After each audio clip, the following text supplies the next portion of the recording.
Fucking Lance Lynn strikes a dude out. Whoa! Fuck you!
Holy shit balls.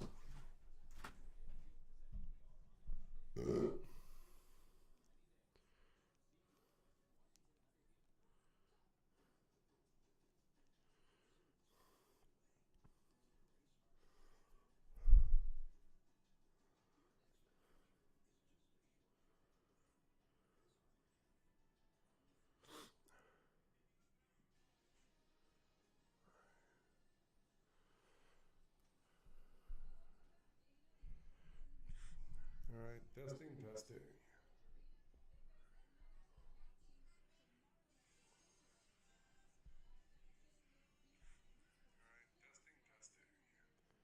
When am I getting looped on?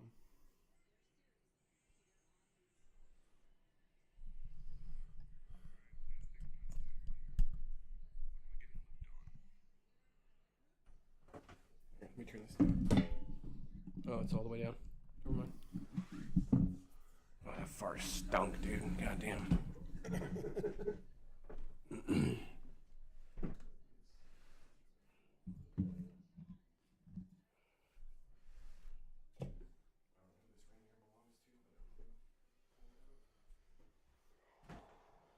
It becomes a mess.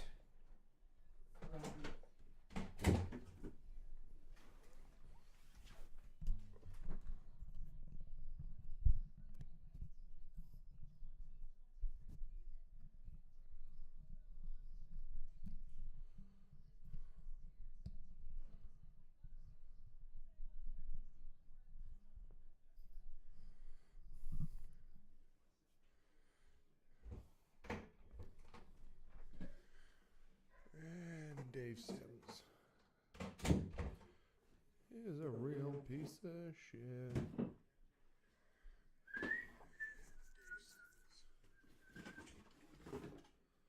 Only 2 more briskies in there, Brusky. Can you hand me the ketchup?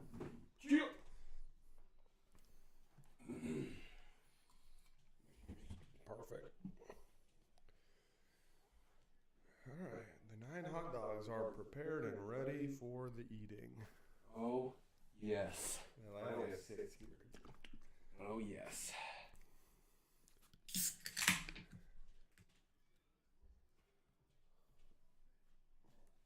Yeah, I was so fucking tired all day today. Oh my god. I know. So fucking tired.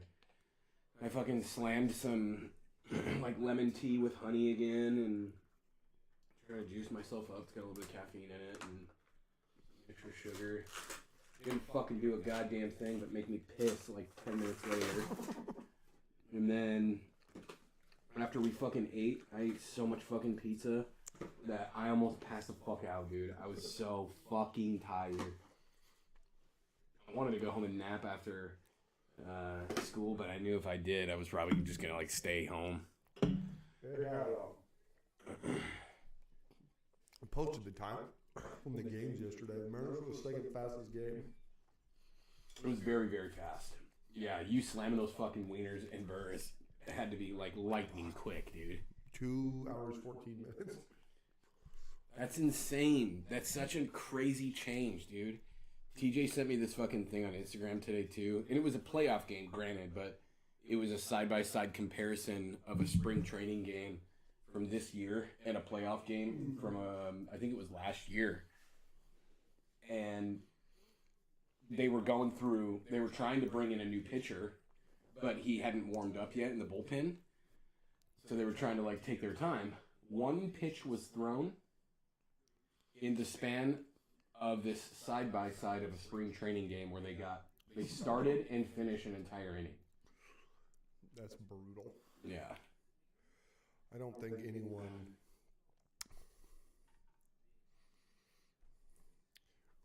like demanding this quickness. No, I don't either. And even from like an MLB standpoint, it's such a dramatic change that it's insanely noticeable to everyone watching. Oh yeah. And I don't know, it's kind of a turnoff for me, dude. Like, I still love baseball. I'm gonna watch it, dude, but I was gonna watch it either way. Right, and it's like we talked about earlier, though. It's like they're catering to people that aren't gonna watch regardless. Yeah, they're trying to bring in the like casual fan, and it's like, one, I think, like, personally, I think you're taking a huge hit on the stadium experience. For sure. Because you want people to drink a beer, eat your food, spend their money at the game, and the longer they're there, the more money they're going to spend. And plus, like, dude, sometimes you just like get up and walk around during the game. Mm-hmm. And if you get up and try to take a lap around the concourse, you're missing shit. You'll miss a third of the game. Yeah. I mean, even last year, went up with the boys and we were trying to find some fucking Dippin' Dots. Yeah. And by the time we had made it over to where the nearest Dippin' Dots stand was, because we started walking the wrong way, and I was like, guys, I'm telling you, it was the other way. And I was trying to like listen to the boys, let them self-navigate around the stadium, you know. I'm like, I'm telling you guys, I think it was the other way. And they're like, okay, we'll turn around. And no shit, it was like right by our fucking seats, you know. So we walked around a little bit and got back, and 2 innings had gone by. Yeah. You know? And that's without the fucking rule change. I know. Baseball games go as fast as the game needs to go. That's always been how I felt about it. And I think the like ability of both hitters and pitchers to manipulate the pace of play was such a cool like chess match dynamic. It was. Where like if a pitcher's in a groove and he's slinging and he's fucking wheeling and dealing, you want to stall him out a little bit. Yeah, get him off his rhythm. You know, can't do that no more. No, and that's why I told Kyler in our last like prediction video for the season, I said there'll be a perfect game this year. Because if someone gets rolling, you can't stop them. There's nothing you can do about it. And I also said you're going to see some of the highest scoring games in baseball history this year, because if you're pitching and you're fucked, you can do nothing. You are just going to be forced to get your ass kicked. Especially with the rule still existing that from last year, where you have to, how many batters you have to face? Like 2 or 3 or something. Like if you bring in a reliever, right? Isn't it you have to face two or three batters? Or 2, I think it was? There's more than one. Mm-hmm. I know. It doesn't make sense sometimes. And even from like what we're watching right fucking now, from an advertisement perspective, the longer your game runs, the more ads you're going to run during the game, thus generating more fucking revenue. I really don't understand it. I think it's a lot of like old heads trying to like it's not even old heads. It's like, matter of fact, it's probably not. It's probably some young blood that's up in like the MLB office that thinks there can be more younger casual fans. And I'm thinking to myself, like, you have a fuckload of them. They're there. Oh, yeah. They're everywhere, dude. Like, go to a Little League ballpark. Yes. Like, this year in Richland National, they had more kids try out than they've had in years. Years and years. Really? Over 400 kids just in Richland National. Yeah, I don't think the game is quote unquote disappearing or dying at any level. They had their best viewership of all time last year. Of all time. Yeah, I don't get it at all, man. I don't. I mean, if every game I watch, and I'm gonna say it won't be every game, but I feel like if the majority of every game is like, oh, we were in and out in 2 hours. It's like, what the fuck are we doing, man? Mm-hmm. Yeah, I'm definitely going to give you guys some feedback, too, after we go to the game Saturday on what that's like, you know, in the stadium. Honestly, we're just going to have to, like, I hope that there are vendors coming up and down the steps with beers and shit. Oh, yeah. Because I don't fucking want to get up. I wouldn't. No, we better get there fucking early. Get all the pissing and shitting out of the way. The dichotomy becomes like the price of your ticket versus me wanting to ever get up is like this.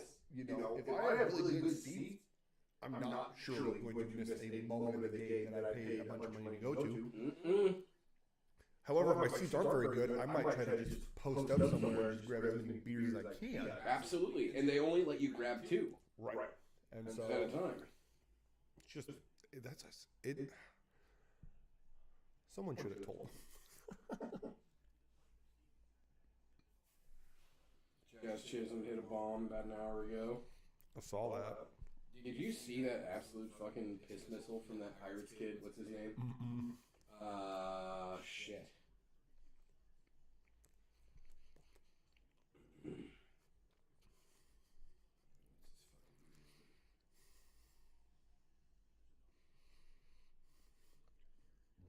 Oh, yeah. Who was it? O'Neal Cruz. That kid. 101 mile an hour pitch. Torched it. 112. 111. Out. Look at this thing. Look at this fucking thing, dude. Disappears. Unbelievable, dude. It was like instantaneous. All right, the game's underway. Yeah, and here we go. And he is also like one of the fastest runners in baseball. He's big. He is a huge human being, dude. Baseball players are getting bigger and faster. Yeah, dude. And it's a scare factor. Like, the build that's like O'Neal Cruz or like Shohei Ohtani, of just like a huge, strong, fast player. Yes. It's fucking crazy. Pitchers are wondering, am I safe anymore? No shit, man. You catch a fucking piss missile from one of those guys up in the middle, you're not going to walk out of there. No.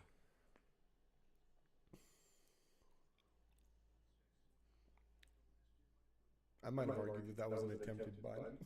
Right? Yeah. It's colder than shit there. Unless you're country superstar Robbie Ray. Exactly, right? He's got like a very country music name, doesn't he? And he's got like the flow going, like he's a fucking cowboy. Where's he from, like birth-wise? If you had to guess. Tennessee. All right, let's find out. He's probably like very East Coast. Robbie Ray Wiki. Oh, it fucking backtrack. Holy shit, bro. Brentwood, Tennessee. Nice. Fuck, yeah. He looks like he's fucking from Tennessee. Yeah. I wonder how far out of, like, the city area Brentwood is. That's a good question. He might be like real backwoods, dude. He might be country bumpkin fucking corn-fed motherfucker, dude. Let's see. Brentwood, Tennessee. Why do his pants not go to his ankles? Because they're too tight on his ass, dude. That fucking cake that he's got back there is holding his pants up. All right. Oh, my God. Population of 45,000 in 2020. That's a tiny town. 4,500? 45,000. That's not a lot. The Tri-Cities has like hundreds of thousands of people. Then again, it's multiple cities, but... I mean, Richland, Kennewick, Pasco, probably all about close to double the size of that. It's a suburb of the Nashville metropolitan area. Okay. Yeah. It's what Bellingham is to Seattle. Well, actually, it's probably more like what Seattle is. No one lives in Seattle. Fuck no. God damn. How could you? Why would you? Dude, I remember we went out on Patty's Day and met up with these chicks that were, when we were in Portland, met up with these chicks that were living in the college district. And they were living in a fucking 2-bedroom apartment. It was between 3 of them. Mm-hmm. Up on the top floor of the apartment. And it was old as fuck, this apartment building was. Oh, yeah. And it was like $4,000. Damn. A month. And it was fucking tiny, dude. We had... Unbelievable. And that was... Holy fuck, that would have been 2014, 2015? Yeah. Something like that? Oh, yeah. Forever ago. One of the guys we hired at WRPS came from Seattle. He used to work at like Microsoft. And he said that they lived in Seattle, him and his buddies. But there were 6 of them. He had 6 roommates to again pay for this like apartment they had. And it was like, yeah, fuck, dude. That's insane. I think he was saying like they were paying like like $5,000 a month or something. Unbelievable, dude. There you go, J-Rod. Yeah, and see, like a lot of electricians that are journeyman wiremen that can travel and pretty much work anywhere in the country. Mm-hmm. When there's like a really popular call somewhere, like there's this huge dome building that's being built in Vegas as like a new attraction, I'll just call it, and it's supposed to be like a mega dome. And it's fucking insanely huge, right? There's a bunch of electricians that are going down to Vegas right now to go fucking work this. And they'll get like 4 or 5 people together and just like rent out like an Airbnb or like a Vrbo. Yeah. And just fucking live there together, save a bunch of money and shit, you know? I'm like, that would be fucking sweet. You know, do that for, you know, a couple months, make a fucking hella money, dude. I mean, because like if you're traveling, you're away from your family. Yeah. The juice has to. And you're working every fucking hour, every day. Yes. You know, unless like you're sick or injured or some bullshit happens to you. But, right. I mean, you're down there to work. Mm-hmm. Make a fuckload of cash and bounce the fuck out. You hang out in Vegas for a little bit too, I'm assuming. We knew this guy used to play Xbox with us. We never knew what he did. He would just like disappear for a while and come back. And we figured out he worked on like oil rig for like 6 months out of the year, and they paid him like 160 grand, and then he would do nothing for 6 straight months. Oh fuck, that'd be sweet, dude. Yeah. I was like, huh, that's pretty cool. Yeah, I mean, and you could pick up like a little side job here and there and do whatever the fuck you want, but he kind of did. Corey's brother did that. He went fishing on a big boat over the summers. And would in 3 months sometimes make enough to just do nothing the rest of the year. That's fucking wild, dude. He was younger at the time when he was doing this. For sure, yeah. But see, that would be a great gig for like single dude, no kids, you know? Like Corey ended up doing it one summer with him. He had to get a vouch from his brother, and he was like, no, he's good at like working hard and stuff. Mm-hmm. And Corey was like, yeah, it was like the worst year they ever had. And, Fuck, I bet it would be rough, dude. but I think he still said he got like somewhere between like 35, 45 grand in 3 months. And I was like, yeah. It's still pretty good. Yeah, especially for a college kid. Yeah, if you're honestly, if you're averaging 10 grand a month, that's a lot of fucking dough, dude. Yeah, I mean, that's better than 95% of any other job you would ever do with no experience, too. Yep. You know, it's an experience. You're just like, we need someone that won't bitch when they have to work hard, is basically it, you know? He was saying his timing got so fucked up. Is some rain here back here? Oh, I got 2? Fuck yeah. Can I have another Keystone? Absolutely. Still in the first inning, though, dude. Slow your roll. I know. I already ate 2 hot dogs. That was probably a mistake. Yep. I'm on my first beer. I just don't. That's all right. Still got these loaded up, too. Yeah. He's thrown 8 straight balls. Really? Yep. TJ messaged me today, and he's like, if Robbie fucking blows this, I'm gonna fucking rage. Well, get in line, brother. Yeah, and I messaged him back, and I was like, I believe in Mr. Tight Pants, but god damn it, dude. And I think I was talking to Kyler about this, too, or maybe it was TJ, but I'm like, everyone, I think, especially has a huge piss taste in their mouth for how the season ended last year about Robbie Ray, you know? Oh, yeah. That was just a terrible managerial position, though. Or decision, I should say. Yes. In my opinion. Yes. Yes, and... But... No. It was... But... Yeah. If it had worked... Well, he's a genius, then. Exactly. You know what I mean? That's kind of like you live or die by it. Sure. But so I would say it's yes and yes, because bringing in Robbie Ray is fine. He's got... I mean, Kyler brought it up. The year he won the Cy Young, he had like a bunch of pitches, and half of them was just junk. Yeah, he had 5. All junk. And then for some reason, he almost threw a fastball. And it's like, well, dude, this fucking guy only hits fastballs. I don't know if they told him, like, throw your shit. Yeah. And you think you're gonna gas your Don? Yeah. No, absolutely. That's like trying to gas Barry fucking Bonds. I mean, and then just the broadcast guy being like, "Don't throw a fastball," and you see him shake off a pitch. Oh, I know. Next thing, it was Flowers, wasn't it? Yeah. Yeah. Just some 95 oh my god ball that he put into the stratosphere. It was off the bat. We all were just like, "Oh my god!" I wonder where that's landing. Remember how fucking long that game was, too? What'd they go, 19 innings? 18 innings? Well, that wasn't that game. That was that series, yeah. Oh, that was the previous night? That was the last game. No, I think that was the second game of the series.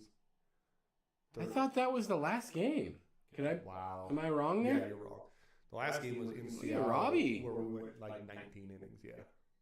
The last game was, right? Mm-hmm. And that was I thought that was the Robbie Ray ender. No? Okay. No, that was in Houston when we could have left Houston up 2-1. Instead, we just blew the first 2 games in incredible fashion. Mm.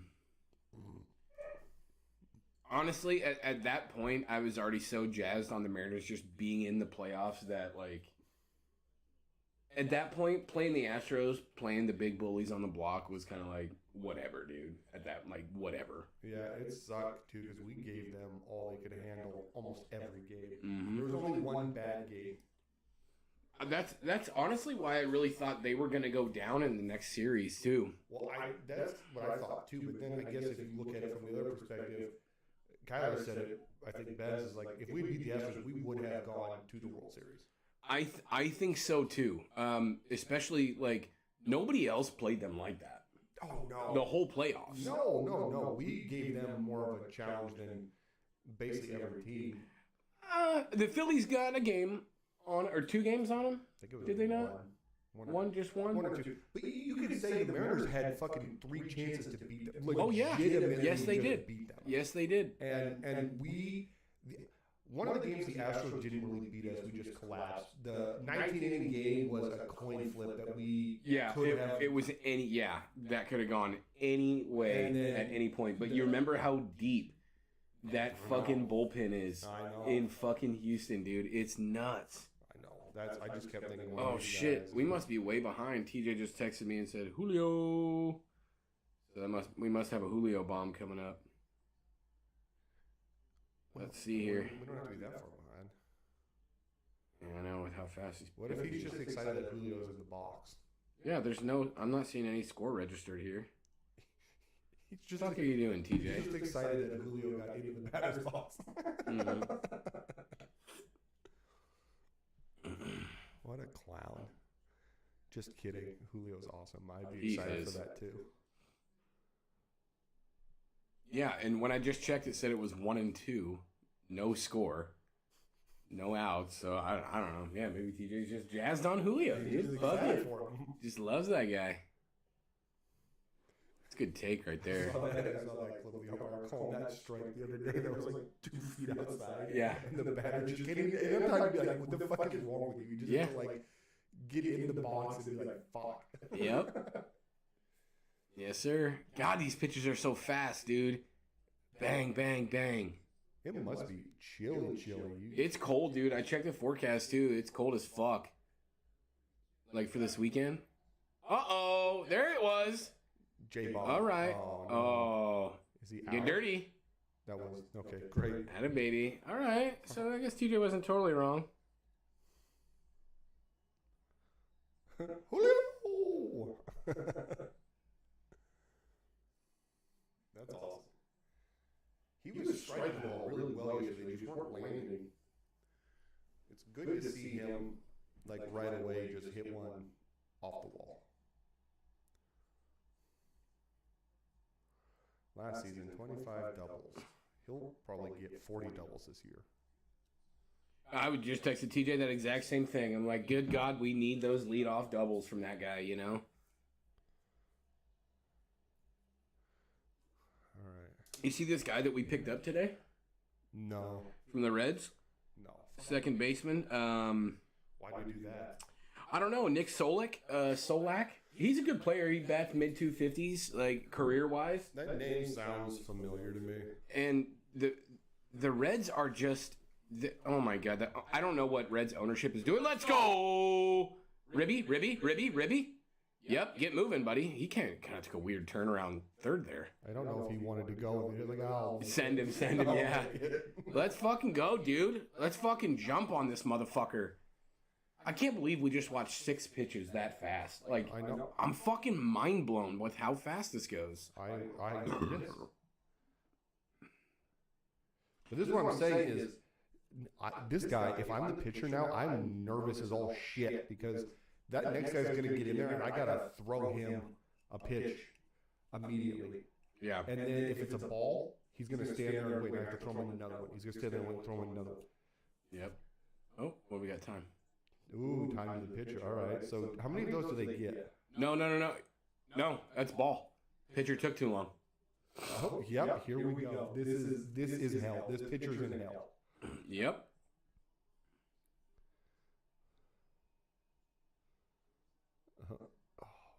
Oh, man. Well, you got out of that. A little bit of relief for him. I would have, as a manager there, I mean, I understand, but I'd have taken until he threw a strike. Yep. Especially after he was not set in time and just got a free ball. That's crazy, dude.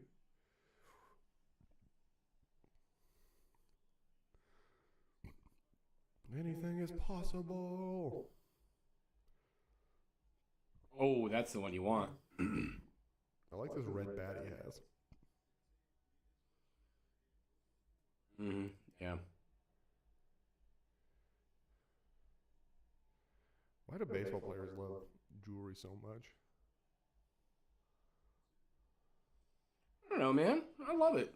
I like these guys rocking chains. I know. That's Heath is big time rocking chains now, dude. He asked for a fucking gold chain for Christmas, and I was like, you know, I'm not getting you an actual gold chain. I'm gonna get you some like $10 shit from Walmart. That's so. You know what I mean? But yeah, all his homies are all like white boy rocking the chain attitude, fucking white boy summer type shit. You know, it's funny, man. I don't know. Personally, I don't like shit even hanging around my neck, dude. Like, even when I was in the fucking Marine Corps and you're supposed to be wearing your dog tags all the time. Right. The only time that, like, you're actually supposed to wear them is when you're deployed. And then of course I did. But any other time, I never fucking wore them. Because you always have So when you deploy, you're supposed to have one dog tag inside your camis, like in your pocket. You have one on your boot, in your left boot, just woven into your laces, and then you have your 2 that you wear. Okay. Actually, you have 3 that you wear. You're supposed to have your dual tags, and then they give you another one that's like it's a different fucking nomenclature on it. It's got all kinds of other shit on there. Normally it should have your blood type, but it had a bunch of other shit on there too. And I fucking hated wearing those things, dude.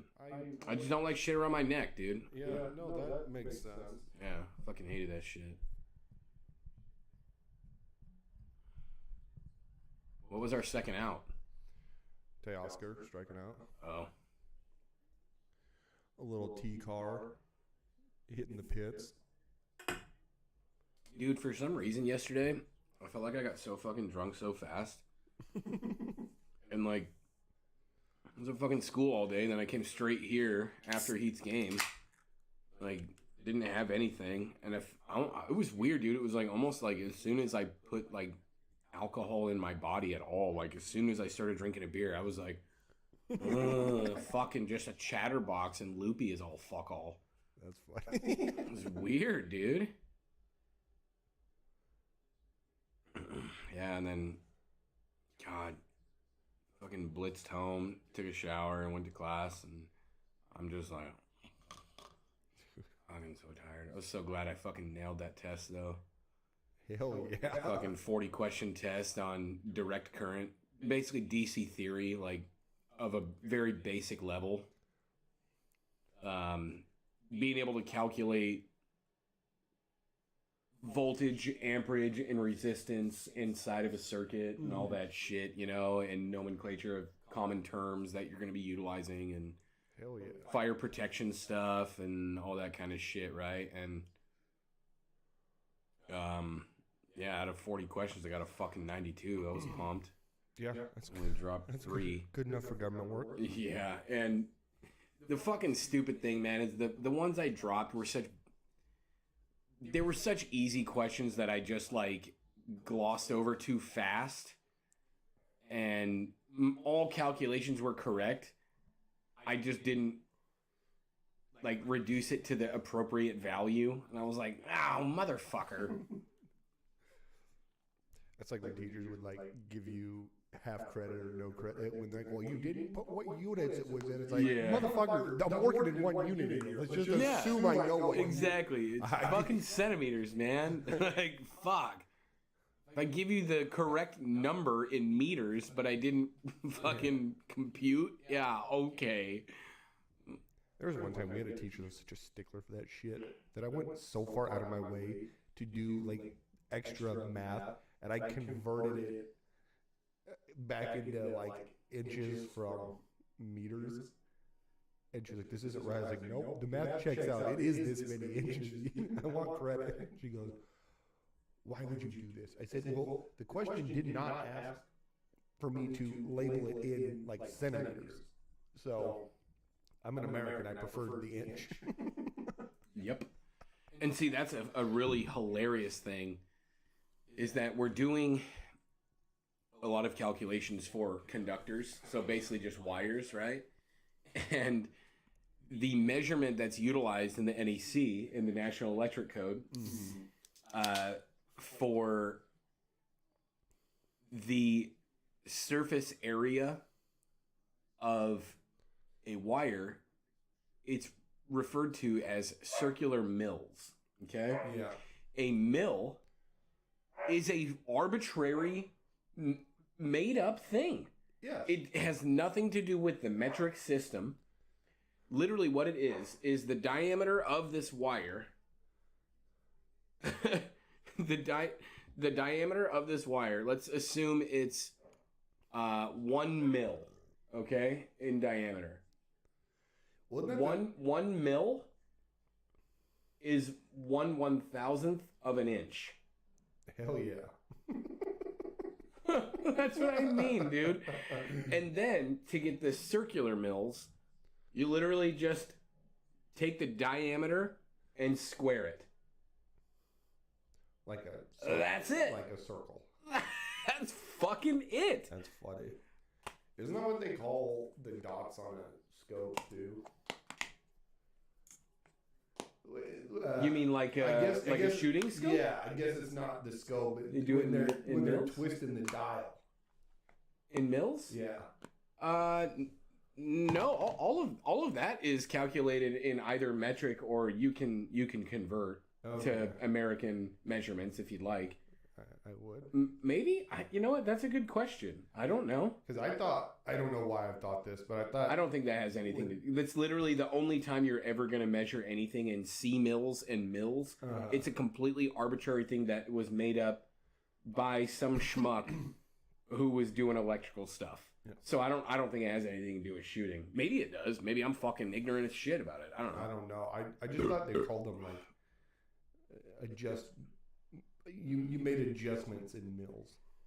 Your adjustments in mils are actual millimeters. Oh, okay. Yeah, got it. That's different for shooting. Okay. And if you're taking like, I don't know, oh shit, that's base hit. Robbie Ray looked unbelievably slow right there, getting off the mount. Yeah, how about you leg it out, Mr. fucking Tennessee Suburban? Let's see. Maybe he didn't. Oh, yeah. Well, he didn't really have a play on that. Surprise, surprise, Robbie Ray's not a runner. You know what I mean? Well, I got to be honest. I think the angle of pursuit was not great. That bunt, though, was a good bunt. When especially after Robbie throws and his body is coming from left to right. Yeah. That's a beautiful bunt, dude. Have you seen Zach Greinke talk about like how he loves when people bunt on him? But anything Zach Greinke says, I'm here for it. He like went and looked at it and was like, people bunt on me like a ton, and so he like went into his secret bat cave and came up with a plan. And he seems so much like that. Ever since then, not a single person has bunted for a base hit on him. And he, like, knows when it's coming, and he has such weird ways of getting off the mound and, like, attacking the ball as fast as he can. And he changes his pace of throw so often. The other thing... Like, in mid-batter, him and that Yankees guy with the big mustache, the Mario mustache, what's his name? I want to say his last name starts with an M, actually, but I don't mean to derail you, so go ahead. But I mean, he's so weird. He's just weird. Oh, he is. He's such a weird dude, and I love him, dude. He is fucking hilarious. You know, he reminds me of is like the baseball version of Mike Leach. Yeah. R.I.P. to Mike Leach. Yeah. But just like a hilarious, sort of eclectic weirdo that you love. You just love him to death. Mm-hmm. I also saw the clip of Scherzer in the dugout yesterday before the game, just being an absolute psycho. Really? He was sitting there. I mean, he's always a psycho, so I'm not surprised. But like, was he pitching? Yeah, he was opening yesterday. He was opening day starter. Usually, he is ultra stoic when he throws, when he pitches. He was in that dugout, sitting there, just like dead eyes. Nobody. That's what I mean. Right, yeah. Nobody's home. He's just sitting there. Yeah. And, Barstool retweeted that video. It was like someone's having a bad day. His girlfriend just broke up with him on opening day, and. No, what are we doing, fellas? What are we doing? We're going full legend. My God, we're going full Banana Town. What in the fuck are we doing? God damn it. That's fucking on you, Robbie Ray. You don't throw that fucking ball there, dude. Cal's pissed. He's just dancing around home plate. Can't make a fucking play. What? Did Robbie throw that ball? Yeah, he whipped that ball. I mean, bad throw. Wait, what happened here? So it hit him. Oh, shit. I was wondering what happened because the throw looked pretty good. Yeah. Oh, okay. That's all right. Well, yeah, you can't put that on Teoscar at all. No, that was right here. Oh God, it was Robbie. What the shit is that? Dude, that's the stuff you tell little leaguers. Like, it's all right. Don't throw the ball. Yeah, he scored a run. Yeah. What? I don't know what argument can be made here. Me neither. If he's on the bag, it's not runner interference or anything. He was there and he got a hit. It's unlucky. It's fucked. It sucks balls.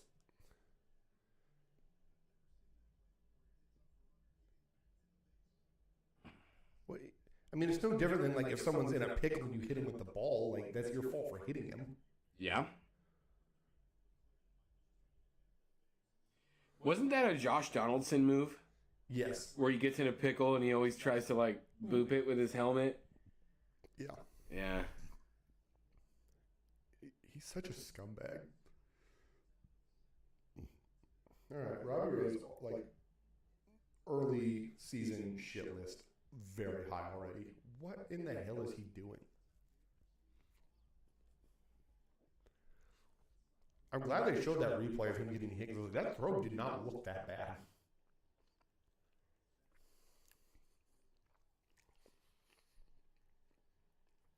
We got to vindicate Teoscar, and we got to put 1,000,000% of the blame on Robbie. Mm-hmm. What a dumb bitch.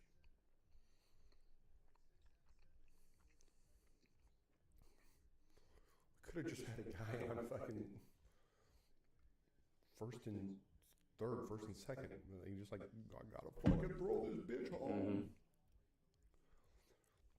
And see, that's the kind of thing that, like, you have some of these pitchers in Major League Baseball that are like former,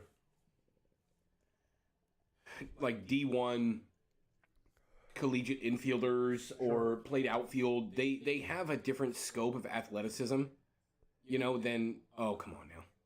Yeah, a different scope of athleticism than your average pitching-only pitcher. Right. You know? The guy that has only ever pitched right. since he was like 16 or something. And this is where a little self-awareness moment comes in. Yeah. If you're Robbie Ray. I'm not ever gonna say don't make that throw. I will. He'd already scored. It was close if that throw is on a line. No. However, maybe. We'll watch it back. Maybe I'll change my mind if we watch it back. Right. But if you're that kind of like quick, athletic, much more athletically sound player, fucking scoot that thing and whip it. But Robbie took a fucking half an hour to get to that ball. and then threw it as he was falling down. Basically bowled the ball there. Like, what the fuck are you doing, dude? Just an absolute shit bomb. God damn.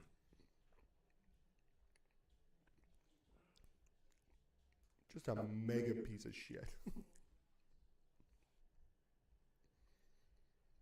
Unforgivable.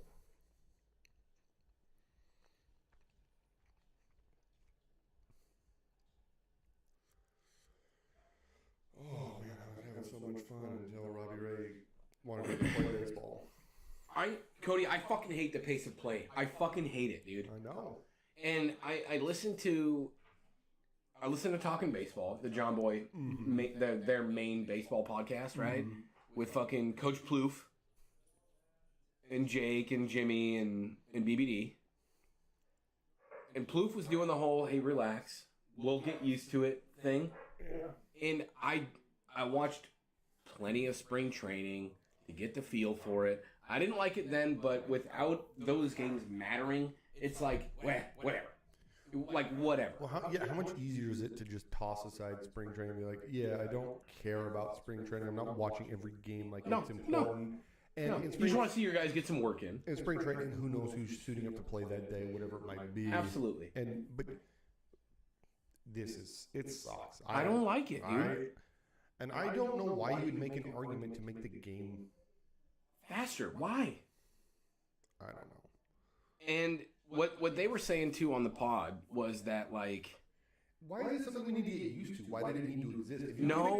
Why such an insanely dramatic change to the actual play of the game? Why not? That's fucking like crazy. 30 seconds? What's up, Boo? You look great, homie. Thanks, man. What up, dude?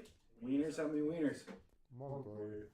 He's on 3. It's still only the second inning. How many wieners? I haven't had any, dude. I ate a fucking mountain of pizza at like 12:30 today.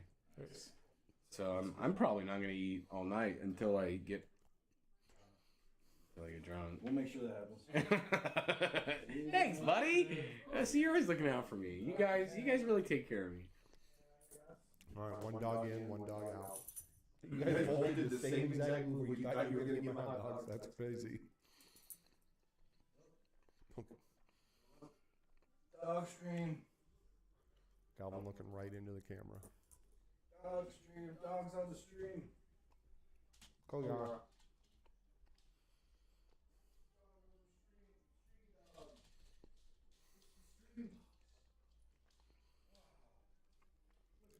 Stream dogs. Man, that blows. Was it not a good inning, some would say? Yeah, no shit. You want to see some, Pat? Yes, sir. You know I kept the motherfucking thing on. Yeah, baby. Keep that thing on you. Hell yeah. Energy. Oh, Energy. No, dude, first inning was super good, super efficient.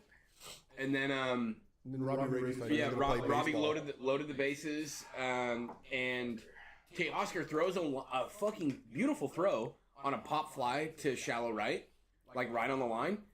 Beautiful throw. The base runner was going back to first to tag, and the ball ricochets off his shoulder. Oh, no interference? No, they called nothing. He had no idea the ball was coming. Yeah. And His back was to the ball. He had no idea. And he was standing on base. Dumber shit has happened. And Honestly, though, if you think about it, if Teoscar zips that ball to first as a bluff for a home throw, and Ty's standing there, might have got a double on that.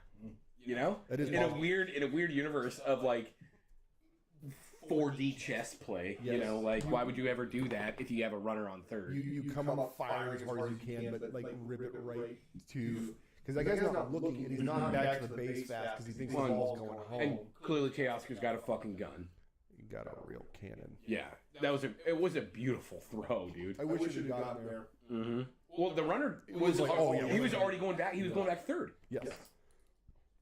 There was going to be no play at the plate because he was going to be out, which would have been cool too. Yep. This guy's got lame sports glasses.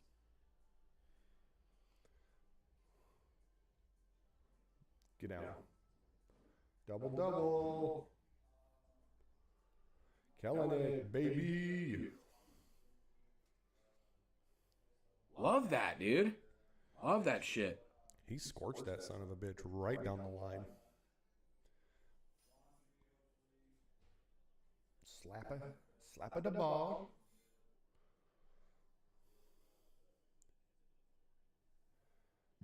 Great. That was actually a good swing. Uh-huh. It was a very Edgar swing. The inside out, baby. Always. Do love some inside out. Derek Jeter tweeted his first opening day game he ever played, and the broadcast guys were like, "Oh, this Derek kid." And somehow he's looked the same age his entire life. Oh, Derek Jeter is like one of the slowest aging human beings on planet Earth. It's insane. He looked 30 when he was like 18.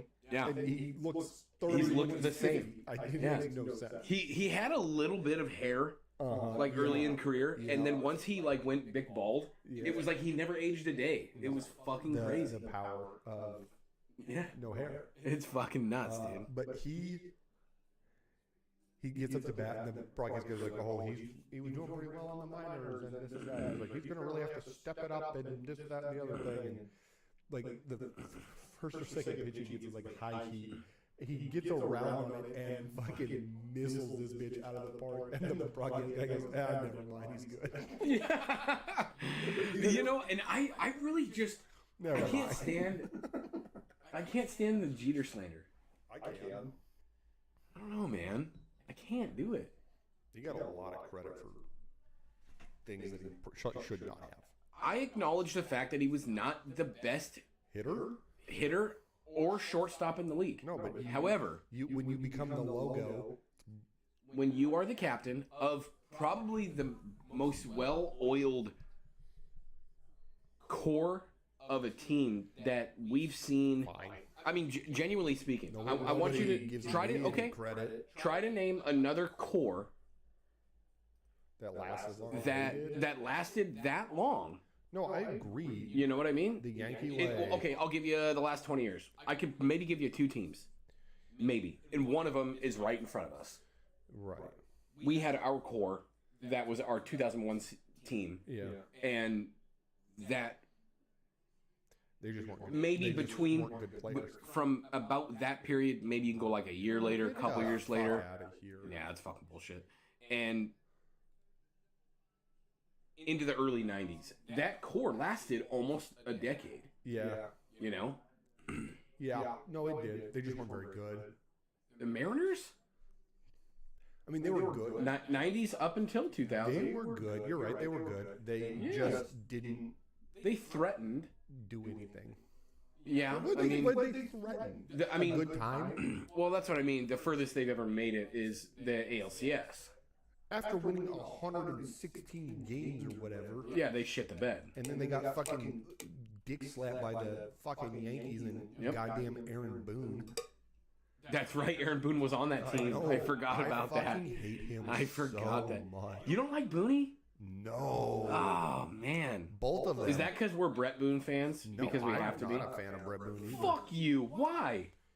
No one goes to the home run derby and gets 0 but us. That's so fucked. But Cody, don't you remember the fucking commercial? Yeah. With like the rake flip, like when he's done raking the leaves. Come on, that's gold. He was the most like suck ass good player for 2 years. Oh my god, you just can't disagree more. He was bad. You have to agree with that. No. And then he started like after he left the Mariners and went to like the Twins, he started crying that nobody liked him and people were being mean to him and he had to quit baseball because of it. I don't recall that. Oh, that was a big part of his arc. He's such a crybaby. Fucking hits. You know what? I will say this: Brett Boone and I have the same amount of home runs in a home run derby. Yeah, the only difference is you've never been to one. Which is worse for him, I think. There's a chance I could put out a home run derby if they just got to plink it in there at 60 and I could just unload. I could maybe get one. I could hit a Oh, dude, look at Lucas Botkin. Do you know fucking Lucas Botkin? No. He runs fucking T-Rex arms. Oh, okay. He's a fucking gun tuber, Yeah, right? uh-huh. Okay. And he announced in his fucking. Actually, you know what? I'll read this later. Okay. We don't need this for this. Okay, I'll read it later. How about that? That's funny.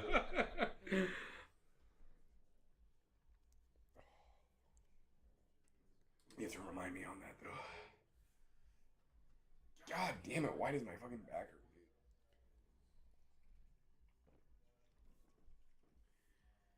hurt? Oh wow! I thought I had another one on deck. I guess not. You need one? Thank you. Yep. I'm about a beer ahead right now, so I feel Yeah. You're decent. a beer head and a wiener head, are you not? I am, yes. Yep. Oh no, you're not. Yeah. You- 1, 2, 3, 4. Right. You had 6 on the plate and you had one before. Yeah. So you've had 3 and we're in the third inning. So right. you're Okay, you're on I'm pace. squared up. Yes, I'm still squared up. That feels fucking terrible. Holy shit. Dude, the pace of play is fucking you so hard. Dude, I thought I was like, I felt good about that long fucking inning, that first one. But Oh, that's unbelievable.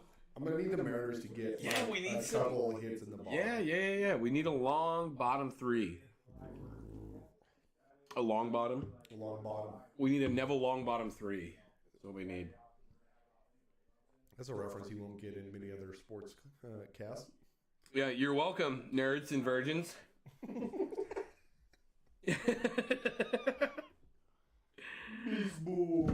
Bisbol. I like how they spell it too. Mm-hmm. Makes no sense. Mm-hmm. Silly.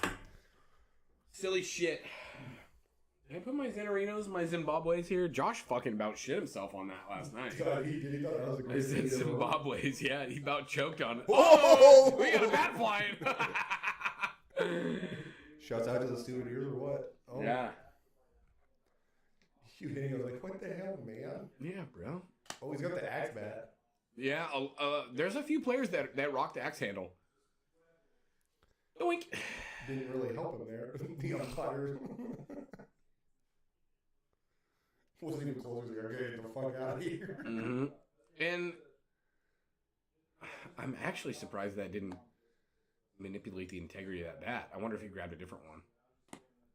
Oh, I would. I did not know Josh Bell is a switch hitter.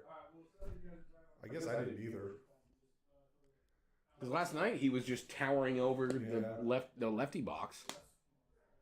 Got him. Yikes. Oh, but we give it to P.P. Crawford, though, right? Yeah. Okay, got it. Copy. I want good calls. Okay, I shouldn't bitch. That's fucking ball. No, but, like, I don't want good calls. I want equal calls. I fucks with that. I don't care if they're good or bad. They just have to be equal. Mm-hmm. This guy looks like...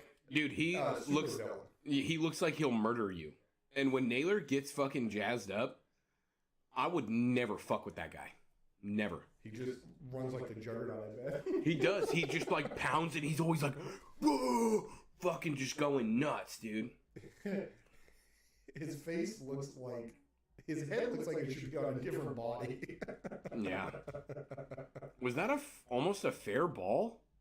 Did that thing just hook like a motherfucker or what? I don't know. That probably was like maybe a foot or two from being absolutely fair. Looked really close. I was almost nervous of the ball girl going after it. I'm like, oh, okay, they call it foul.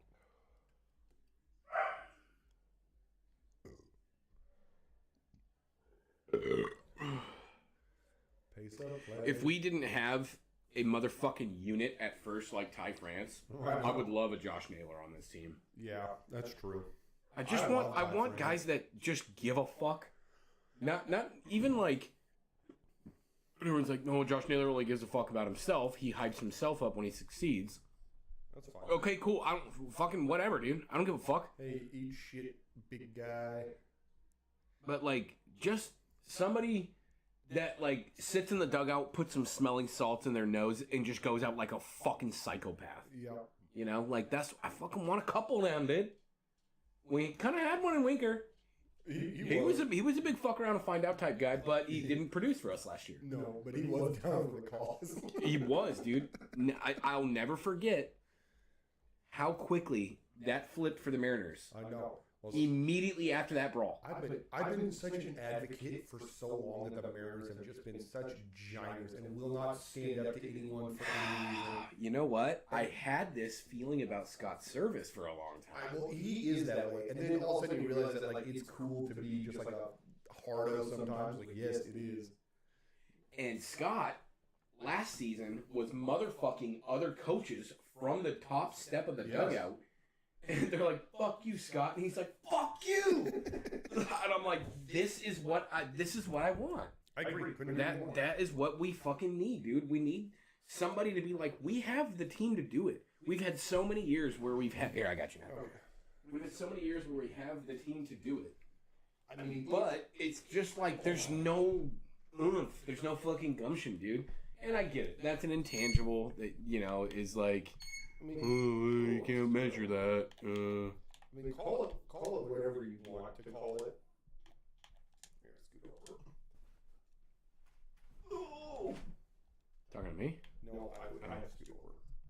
Holy fucking shit, these tabs, dude. We're gonna clear this out. Maybe this will help a little bit, because all these are taking up bandwidth here. And it won't matter. But yeah, I mean, you can call it whatever you want to call it. At some point, you need somebody that's like, this is bullshit. Yeah, somebody to be like, motherfuck you, dude. Did you see they had Lil Wayne on for the women's Final Four? Kind of like Whoops, I didn't want to do that. kind of like the main cast does. Oh, yeah? But he was talking to two like women's analysts or whatever.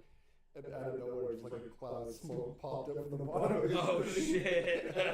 And they're like, Is that smoke? He goes, no. He just goes, no, you gotta stop it. You gotta stop it. He was so fucking high. Oh, that's fucking awesome. And then they were like, we're in the wrong box. And they just kept like, can we get in his box? Mm-hmm. Stop it. And they did like the classic Lil Wayne laugh. Yeah, that like, it's like a weasel laugh. Can I get 3 choices?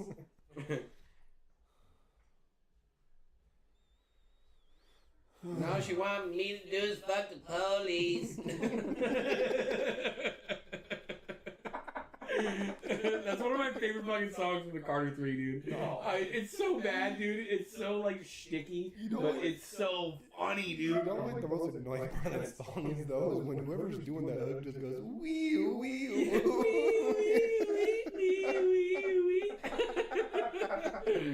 Like a cop. Fuck, dude. That song is so annoying. It's so bad. It's so funny the way it cracks me up, You dude. do have a point though that it is like brief. That's what I mean. It's like it's so comical to the point that like it becomes entertaining. It's fucking hilarious, Holy dude. shit. I like that album. The album got a lot of flip flopped I don't know. opinions, but I like Carter 3, man. I think people are saying it's his best album. No. See, there you go. There's Sean. Carter 2. Hey, Oh. you're not allowed to comment unless you're in the fucking room with us, bud. Carter 2 has fire. No, fuck. That's Fireman. Fireman. If your girl asks where the stash at, tell them I know where that cash at. That's basketball game and shit. I'm the fireman. Oh, I know. And you hear the sirens. You hear the sirens right at the beginning of your song, and you're like, "It's fucking hard, dude." Yep. I did have that song on my sweet MP3 player. Oh yeah, dude. I had a Zune, a Microsoft Zune. Oh, you were a Zuner? Yeah. My buddy was a grandmother Zuner. bought it for me for Christmas when it was like the Zune 2.0 came out, which was like no change whatsoever to the device No. from the first version. So my cousin was a Zune guy, and my buddy was a Zune guy, and then I loved it. It did. I had no problems with it. You know what it did better than the first iPods did was video. Yeah. It did video. I don't know how you were getting video on there, but if you were savvy enough The iPod Video though, like the first one that came out with video capability, to play all your favorite music videos. I remember. I think it was Tom had one, and it ended up getting stolen. No. Dude, we went. Okay, yeah, we're gonna sidebar a little bit here. We're going to a high school football game when I broke my leg my junior year, so I'm not playing. So Tom drives me down in his old Corolla. It was like an '86 Corolla. Oh, yeah, I remember. Oh, he's there. And if he locked the door, so this was such a strange thing that like if I got out of the car and the door was locked with the door open, Yeah. as soon as I would close it, the door would unlock. So Oh. you had to fucking come around and lock the door. Okay. Or it was something like that. It was Right. something weird. And he would always put his iPod Video inside his glove box, and he would take his like little tape deck Yeah. adapter that he had, his little aftermarket Yeah. tape deck adapter. He would take that off and put it in his glove box too.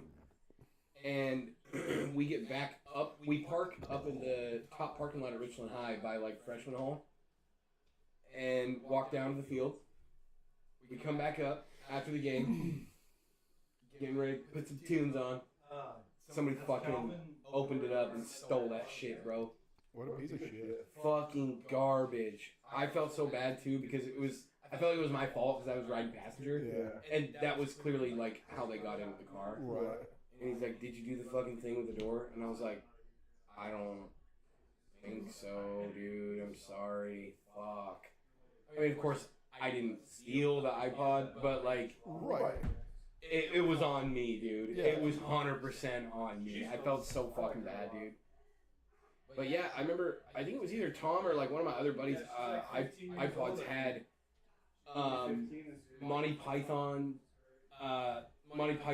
Holy Grail on it. And I had an open hour when I was in school that year because I took 0 hour and then I had like an open hour for lunch. And I would go up to the library and put in headphones and watch the Holy Grail and just laugh my fucking ass off, dude. That's funny. Fucking awesome. The movie rules. Mm. At like the highest level. It is unbelievably funny from start to finish, dude. It used to be. It still might be. I mean, it's There are still some like themes that other like slapstick comedies utilize from just that film. Oh, yeah. Like, okay, you've seen Kung Pao. Oh. You remember the part where like the chosen one is running towards fucking Ling, and she's like, "Chosen one," and he's like running. And then she's like, it pans back to her, and she's like, "Chosen!" And then he's further back running, and then he's further back running, and then he just shows up. That's from the fucking Holy Grail, dude. When fucking, I think it was Lancelot was running towards that castle, and there's those two guards, like, standing there, and all you hear is, like, drums, and, like, and Is he getting further away? Yeah, and they're kind of just like, and then all of a sudden he's there, and stabs them both. It's fucking hilarious, dude. They used to fuck me up when they were like the Killer Bunny and the Holy Hand Grenade, and they're like reading the instructions on how to use the Holy Hand Grenade.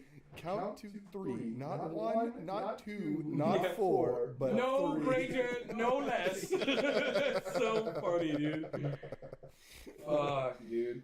And them, I mean, just the idea of like them being like, Calvin, you're showing your asshole to the camera, dude. we Straight up Calvin booty hole to the camera. I don't know if it was like a cost thing or they just thought it was like the funniest thing ever. It was like, no horses, we just clomp together. Yes. They just had their lackeys falling behind them. The Black Knight that can't die. So funny. Are you suggesting that coconuts are migratory? So fucking funny, dude. You stay here. Make sure he doesn't leave. Okay, so we'll follow you out. No, you stay here in the room and make sure he doesn't leave. Fucking all-time bit, dude. When you have to answer a riddle across the bridge. What's your favorite color? It's like Red. No, blue. I want to go next. That question was easy. What is your name? What is your quest? What is your favorite color? Oh, the average speed of a swallow. He's like a lady tonight. So funny. Calvin's pumping our numbers for us. He is, dude. We got Dog Pod. What's up, Cal? You just want dogs.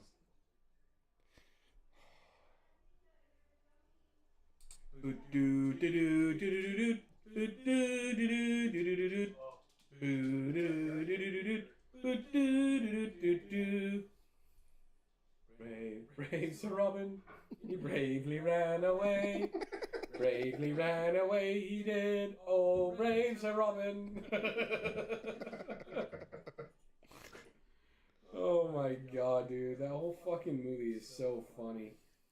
And it's all just like this amalgamation of like sketch bits that are just mashed together that are so fucking incredible. It definitely did what it needed to do. I mean, that's similarly with like all Mel Brooks movies, you know? Fucking History of the World, Robin Hood Men in Tights, Blazing Saddles, The Robin Hood Men in Tights. Spaceballs. Spaceballs, so funny. Robin Hood Men in Tights is that was Dave Chappelle early career, dude. So Achoo. I feel like Spaceballs. No, man, that's my name. You had to like get into. It took a while for that one to start hitting. I felt like. Oh no way! The very first scene of Spaceballs was hilarious. It was just the ship that lasted forever, dude. That is so funny. That is funny. I mean, the movie is funny. I had to watch it several times to be like, yeah, I get why it's like ultra funny. Just the knockoff characters and stuff. Oh, unbelievable. And Rick Moranis playing Lord Helmet was so funny. To this day, my favorite scene is one of the like most unspoken, like underrated scenes is when they have the Mr. Radar and the Mr. Coffee, and he's got his visor up and he drinks the fucking coffee and he tries to spit it out, but his visor drops and he spits it all over in his own face, and then he goes in his like Darth or Lord Helmet voice, "The coffee, it's too hot." I don't know why that makes me laugh so hard every time I see it, because it's not. Because every person... It's such a tiny bit, but it's so fucking funny to me, dude. Every person has drank something and been like, that's too hot. And yeah. Like but I've never audibly spit it out, But it was just so fucking funny. Well, I mean, the humor is absolutely that. Like, he just blows it into his own mask. Oh, it's so funny. Or his whole crew being like cross-eyed assholes. I'm surrounded by assholes. It's so fucking good, dude. My dad used to fucking make us watch those movies when we were kids, and when you're a kid, you're only gonna think some of the stuff is funny. Yeah. But now being like adult factor, it's unbelievable, dude. Those movies are so fucking good. This is an absurd at bat. Yeah, it's been a long time.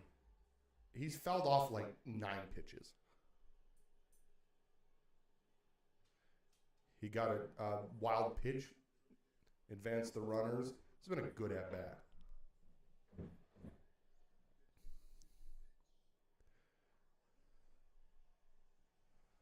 Let's just run this guy's pitch count up.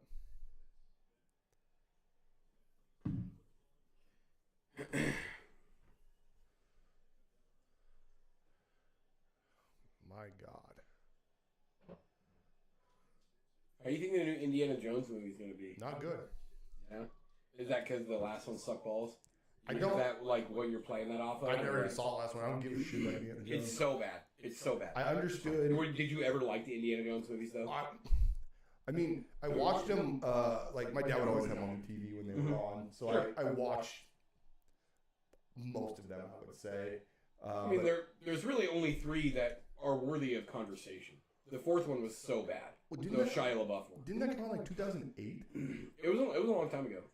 Because Kyler, I think, saw it on his like senior trip or something, and it was sometime around then, I would say. But he was like, "Oh yeah, there were aliens." It's like, I'm out. It was so bad. It was so bad. Oh yeah, caught that one. How you like me now?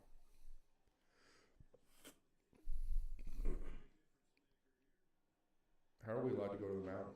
Can we just pitch? Mound visit. Harry. All right. Do a little base knock here. Go Dumper. We need you, bud. Put something in a gap, dude. Let's get a couple runs on the board here. Oh shit! Sorry, guys. Oh, Cal.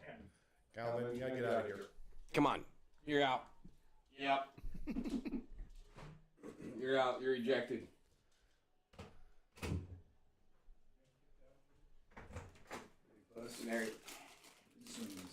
Snacks. Thanks, dude. Base hit. Let's go, Gapper! Call it! Let's go! Big Dumper, dude. Yes, sir. Number. That's exactly what we wanted. Good call. Exactly. Good call on that one. Just put it out there, dude. Absolutely. Speaking into existence, Cody. Fucking shit. And now we will take Robbie. And see, this is what you needed for your glizzies, dude. I needed a little. Yeah, you need a little fucking wiggle room. You know what I mean? Let the stomach expand a little bit. I'm dying. Oh yeah, dude. I can feel myself dying. Dude, I can't believe that you decided to do this. At some point, and the fact that you laying down. Did you eat any food today? Yeah. Mistake. Well, no. Oh! Damn. No. All right. Fuck you. Here's what happened. Is like I was like, oh fuck. It's like 5:30. I was like, I'm so fucking hungry. I ate a hot dog at 5:30. Fucking terrible mistake. I was thinking about partaking with you, but as soon as that Rocco's Pizza showed up, you can't let it go, dude. No, it's so fucking good, dude. Plus, we all pitched in. They got We had a class of 26 of us. Nice. Pitched in for 10 pies. And Rocco's Fox, dude. I fucking love their food. I mean, it's Brick House, It is. It's same owner, same menu, all that shit. I thought his brother owned it. Perhaps. But that's what I mean. It's the same. It's the same food. It's the same restaurant, yes. It's the same food. Oh, another hilarious endeavor. So we decided to do Rocco's 2 days ago.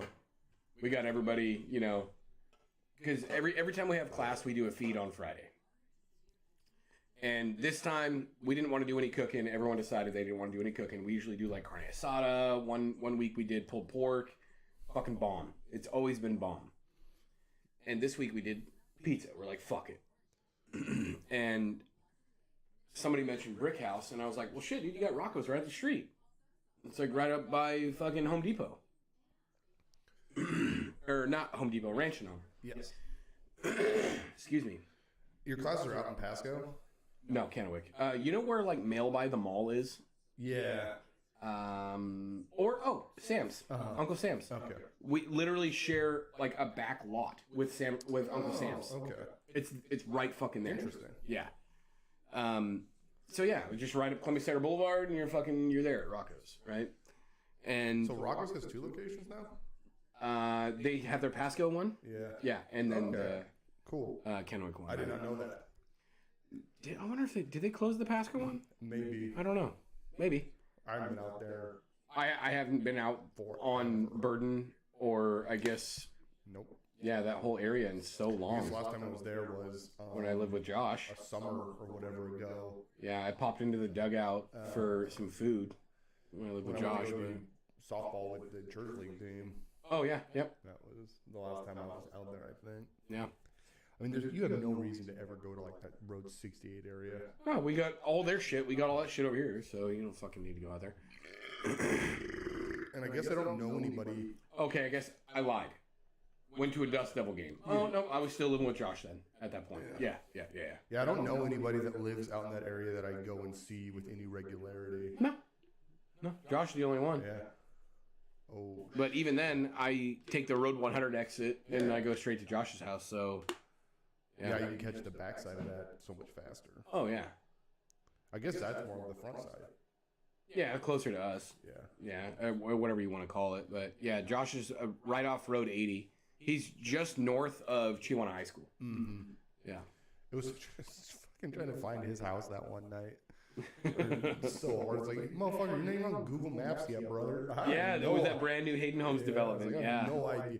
Well, just go this way. It was like, he told us the directions in reverse, basically. And I was like, fuck. Dude. Oh. You meant left, not right, idiot. Mm-hmm. It's so simple to get there now, especially where like, but see, the thing I really like about Josh's neighborhood is that like, it's one of those types of neighborhoods that does not have any flow traffic. That's like, you would never be in this neighborhood unless you live there. Right. It's not like a thoroughfare. It's not. No, you're not going down Van There's Giesen or G-Way. Or... Zero through traffic, I guess I should say. It's like a one-way in. Yeah, it's literally just a housing development. So, like, yeah, you're not going by my brother's house to get to somewhere else. Mm-mm. So, that's super nice. That's a neighborhood. Yeah, That super I fucking would nice. live in, where it's like, the only reason you have business being here is because you live here. Well, see, that's what I loved about my mom and dad lived forever, and we lived on Cedar. Was that like a lot of people took Cottonwood? Yeah, traverse, but you were like 2 streets off Cottonwood. Right. Well, no, just one, just right there on Cedar. Oh, down right. Yeah. But you're not on my street. No. If you're going somewhere else. No, because you're on Cottonwood. Or you're on my fucking street if you live there. Yeah, you're on Acacia That's it. or Cottonwood.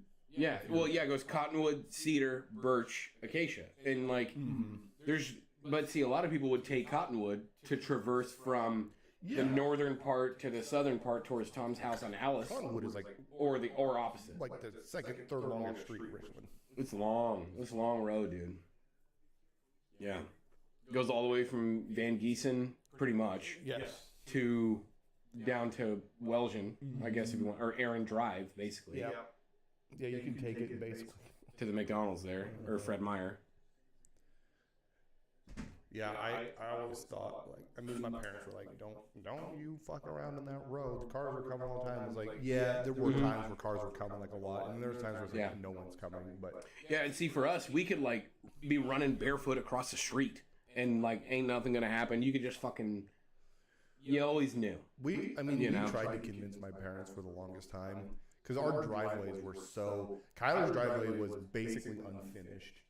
And my driveway was slanted like a motherfucker. And we were like, can we just put the basketball hoop like on the sidewalk and play in the street? And they were like, no, there's definitely too many cars. And we were like, but not all the time. Like, yeah, but like, think about it. How often does somebody just drive by at like 50 for no? And see, that was a good thing about Cottonwood too, is that very seldom would people drive by fast. No, it wasn't common, but people would do it. Yeah, they'd come off Birch there and just come whipping around that long corner. Yeah, down the hill. One time a police guy stopped because we were like riding our scooters and shit out in front of our house, and he was like, kind of giving us a bad time, like, get out of the fucking road and shit. And we were like, I wonder if maybe he was like fucking around on his computer and he got a little jump scare from you guys or who something. knows? But then my dad came out just fucking yeah. in his My face. dad would have lit him the fuck up too, dude. He was like, what's the problem? And he's like, your kids are riding their scooters. He goes, no shit. Yeah. And he goes, what's wrong with it? And he's like, well, they kind of went in the road. He goes, oh, did they go in the road? Yeah, like, fuck you, dude. He, like, at some point was like leaning through the passenger window and was like, get the fuck out of here.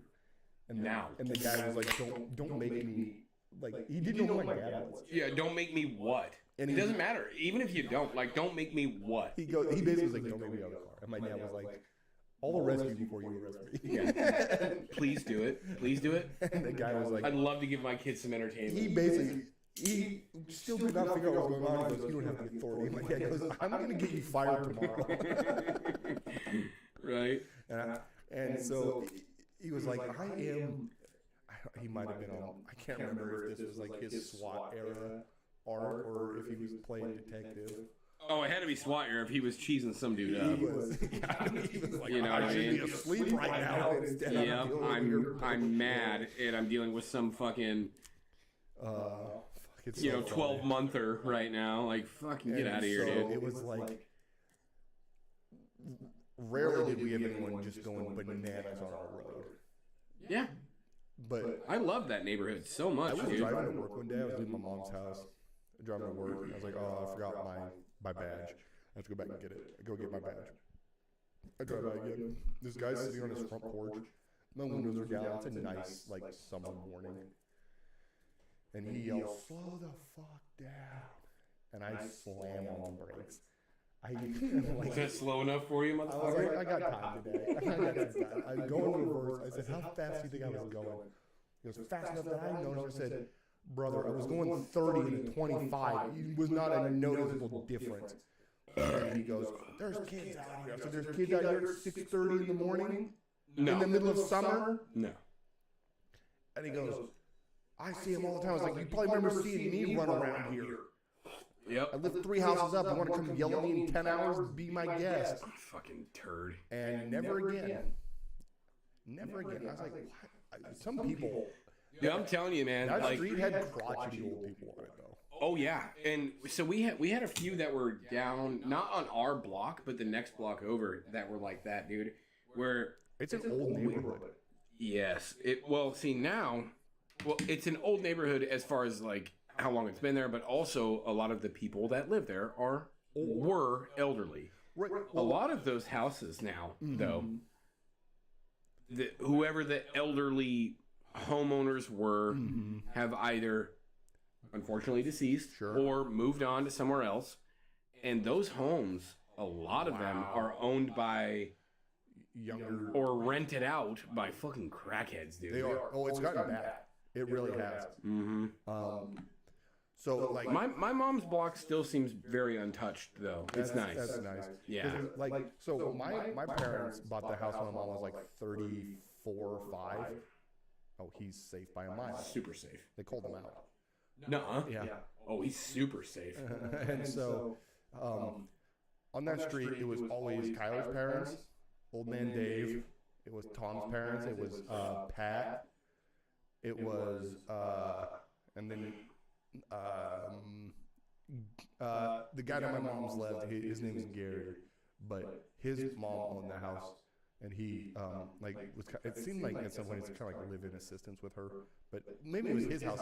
It was probably his house. His mom lived with him, but it's still Kyler's parents. My mom, Gary, still lives on that corner, and they all had these houses when they were 30. Now they're all 50, 60 plus, and but our neighbor died. Old man Dave has passed. Tom's parents and all them don't live in that house anymore. The people across the way have come and gone 100 times, and it is like, ooh, and the further down you get, some houses get scary. The further down the left you go, some houses get like, oh. Yeah, there's still some of Kylie's family that lives a little bit down the way on Cottonwood there. Okay. And I drive by every once in a while, look at like your guys' houses and Tom's house, and you can tell the people. You can see a lot of the guys that like have really done a lot of work on some of those houses, which is awesome. I know Kyler's parents did some stuff to the inside of their house. I know my mom did some stuff to her house. The house that was next to ours basically got like renovated. Yeah. Tom's house got totally renovated. But you can see the bad eggs immediately. Oh, it's the people that haven't like done it. It looks like there's trash piling up in their front yard. Oh yeah, right on the patio. Yes. Yeah, like they've just got like, and they've got like, it's not even like lawn furniture or like patio furniture. No. It's straight up like a couch. Yes. Like a fucking sofa sitting on their patio. It has a bunch of like... It's just mega like trailer park vibes. People are now starting to like park their cars in their yard and shit. It's like, I don't care if you park your car in your yard, but like... Up on, or I suppose down on the south end of Cottonwood? Yes. Oh my god, dude. It's a different world down there. It's fucked up, dude. Yep. There was a stretch of time where... like one of Gary's like nephews like lived with him, but he was heavily addicted to something, and would like my mom's ringing would just catch like stalking around the neighborhood, being like weird, and like one day like knocked on the door and was like, I'm locked out of my house, I need to call somebody. Can I call somebody? Like have some water? Can I this and that? It's like, holy shit, dude, you're fucking on one. And Gary was like, yes, he's not allowed in my house anymore. It's like, yeah, no shit, huh? Fuck, man. Yep. But yeah, generally speaking, there's only a few of the core pillars that are still in that neighborhood after 15 years. Holy shit! Watch this play from Freeland. Oh! Nope, this way. Holy fucking shit! Got him. We should probably show Robbie that one. No shit. See, that's what I'm talking about. You have to know that Freeland probably is an outfielder. Or he's just an athlete. Just built different type shit. God fucking damn it, dude. We got him at home. Here we go. We're playing funky ball. Good backup. Mm-hmm. Robbie Ray's ass. I'll call it now. This fucking guy, we got fleeced in this deal. Which is nuts, because you, like... He was a free agent signing, right? Oh, that's super fair ball.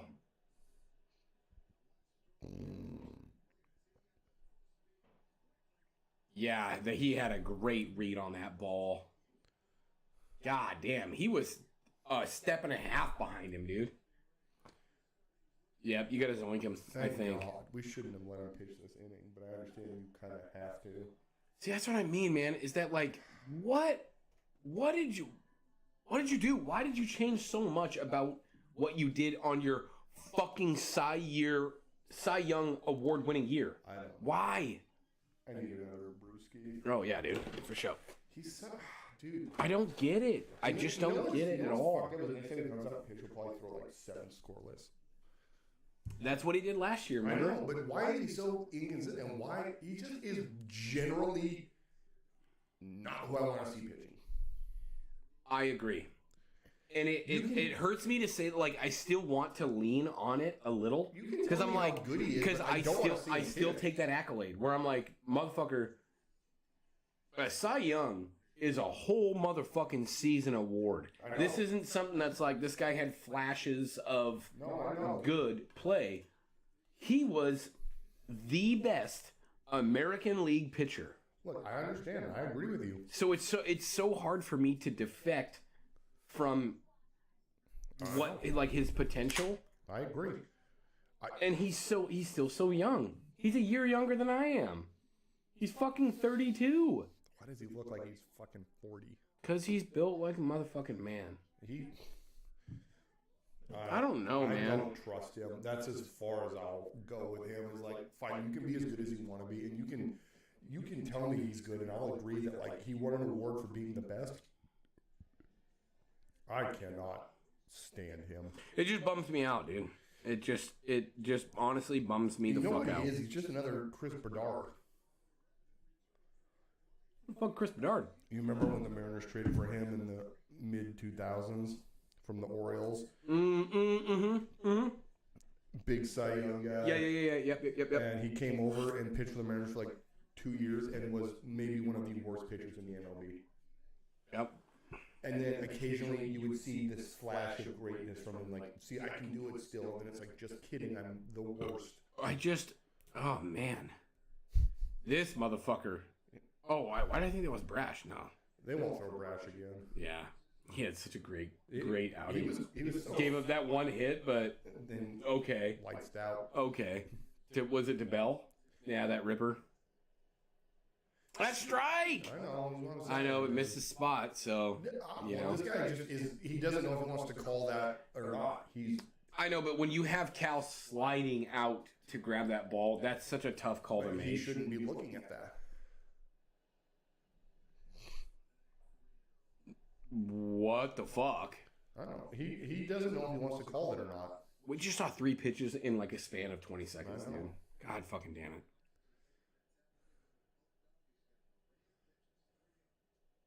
That's great fucking pitch. Cal knew that. Oh, he popped that out. He ain't gonna hold that there. That's fucking steak. Umpire should give him some juice, dude. Give him that same pitch. Yeah. Yes. Love that pitch. Give it to him again. He destroyed that bat. Mm-hmm. Yeah, that broke right next to his hands. Stop freaking and call Beacon. I either bust him outside with a nasty fucking slide piece, or I throw that exact same pitch. I don't think he'll catch up to it. That's what I mean. Throw it again. Maybe give it a little elevation. Sure. You know? High and tight on it. Yeah. Okay, went a little lower, but that works. Cal's. Oh, wow. He's got speed, dude. He's fast. We just didn't communicate at all on that play. Nope. That's got to be the pitcher's ball there. I was thinking the same thing. But momentum-wise, Cal's got a better throw there. It was way closer. Because Gott has to stop himself. I know, that was way closer to the pitcher there. No way, dude. That was fucking 6 feet on the grass. Look at that. Look at that. The pitcher's got a way better angle. Why don't we... I can't believe he didn't throw... He was 3 steps off. Yeah, Ty was kind of starstruck there too. Yeah, just like frozen. He was like, "You gonna throw it?" Or like, what are we doing? What, brother? Is his concern throwing there that no one's on home? Maybe, but was he 4 steps from the plate? But yeah, maybe he checked runner, see if he was coming. It's Colton Wong, or not Colton Wong. It's fucking, what's his name? Yeah, left fielder, other Asian guy. Stephen Kwan. Yeah. He's fast as fuck, boy. Fast as fuck. He is, dude. He's a fucking athlete. Hey, remind me, who was our fucking left fielder last year? No, not Winker, but like would come in, fill out a lot. Raul. No, yeah, I fucking love Raul. I fucking love him. Hey, fun fact. Yeah. Raul Ibanez. Don't fucking steal this from me. You ready? I already did. You already know.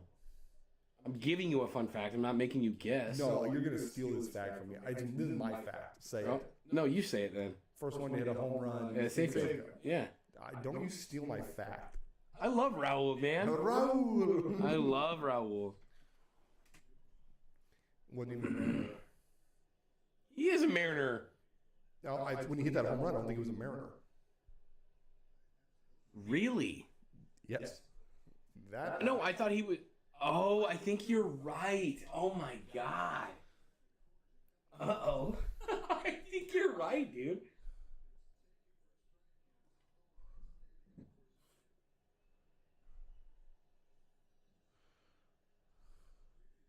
You know. Wait, they're saying Russ Davis hit the first home run at Safeco Field. Maybe he was the first Mariner. Who hit the first home run at Safeco Field? In 1999, third baseman Russ Davis. Okay, well, I've been saying a weird fact that wasn't true. Maybe he was the first Mariner.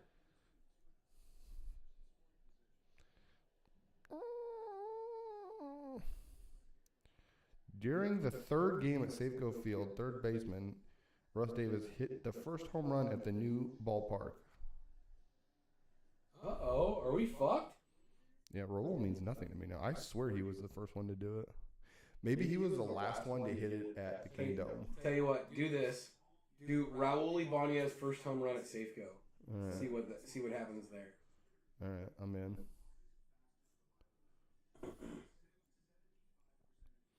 I think he also holds the most home runs hit by a Mariner at Safeco. No, that absolutely cannot be true. Mm-hmm. I think it is.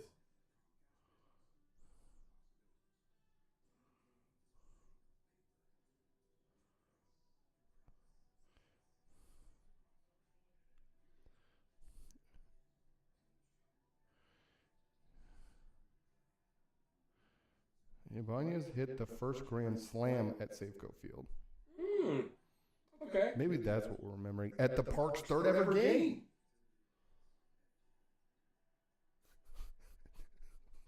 What day? What day?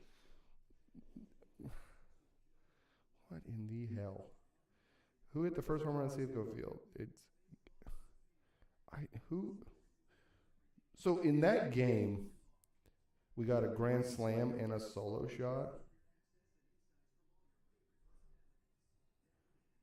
That's. I don't want to go to this Wikipedia. It's not going to help me.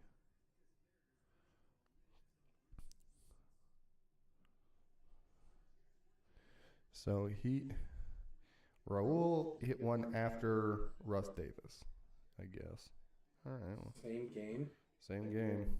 His was a G-bomb. That's probably why I think it was the Maybe first. that's it. First G-bomb at Safeco. It was him, but he was also a Mariner when he did it. But goddamn, they did it on the Padres.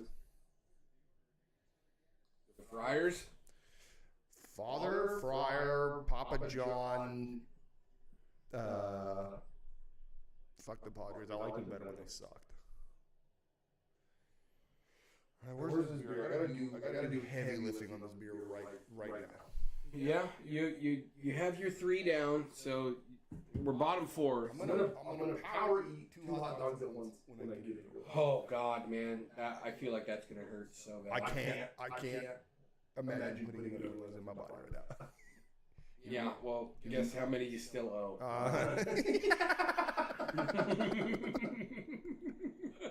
The devil comes for every man. Oh my God, I'm the Joker, baby. You still gotta put a lot of wieners down, dude. Oh my God, I can't fucking believe it. Where the fuck is Sean? I don't know. We should have streamed. Sean, what are you doing? Do you guys want to stream the Pokemon drinking game later? Right? Yeah. It'd be fun. Do it on the computer. Live on the Dude. internet. Sean can play with his I would- NA beers. I would love to. Okay. I would love to. Don't follow that up with an excuse. Just say you'd love to. I'd love to. All right, let's do it. No, that's I'm locking it in, Regis. All right, let's do it. Final answer. That'll be very fun. Yeah. We'll do it on Kick. Not Let's fucking, yeah. Let's do it on Kick. We won't. This won't be brand affiliated. This will just be for us. Yeah, oh, for sure. Okay. Okay, I'm going to urinate and I'm going to rope Sean in here. Sean, what are you doing?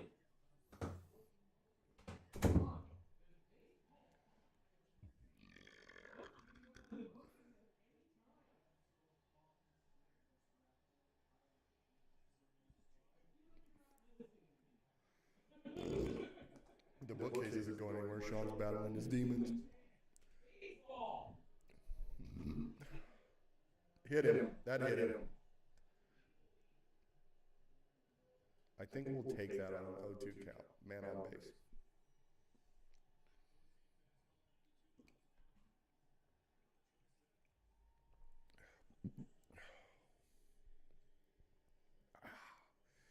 Dude, I would not sign up to get hit in the elbow, tricep, rib with a fastball.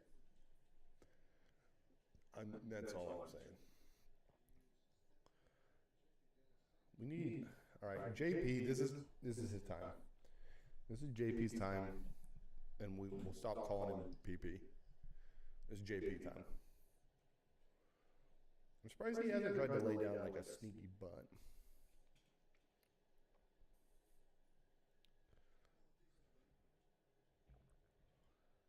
Well, sneak bunt.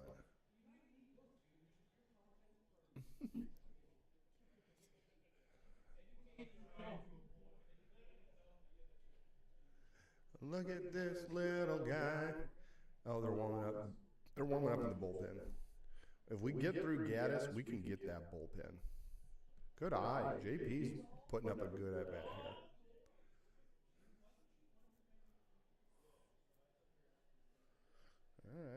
All right. The Mariners are going to strike here. The irons are hot. I need it for my own physical health. God damn it. This is a moonshot. Just an absolute pop-up. If we hit a home run here, I'll shotgun a beer. Congratulations to everybody listening. Oh, bullpen.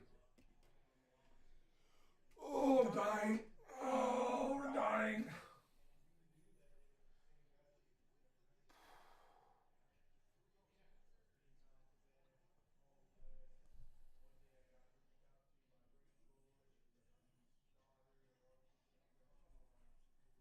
All right. What else happened in the MLB today? I got to get a phone charger. Hold on.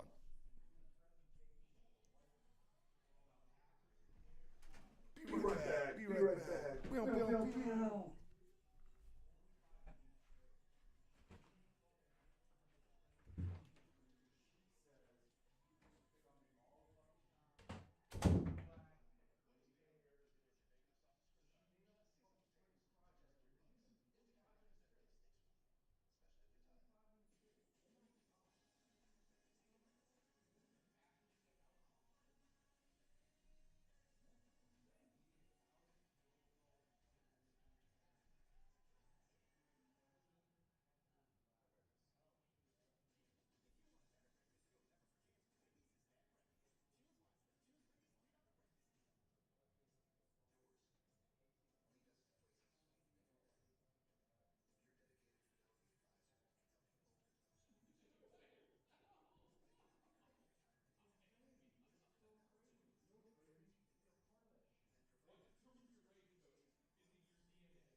You owe me.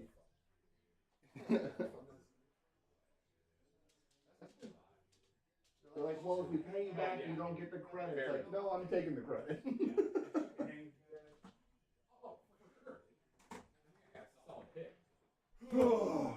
Yes, sir. Love it.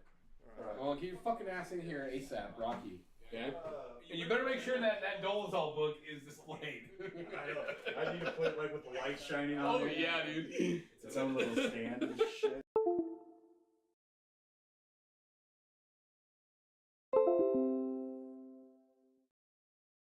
It was taking fucking forever. What is happening? Cody is in hot dog hell, though. He is at a moment in his life right now where he truly does not understand the ramifications of his decisions. I don't understand. That's okay. He'll find out eventually. He'll wake up tomorrow seeing ghosts. He's not in a I already have big plans for tomorrow. Who is that? Is that Trammell? Who? Yeah. No, Hummel. Hummel. Oh! Oh! He's got torqued. Oh, Yeah.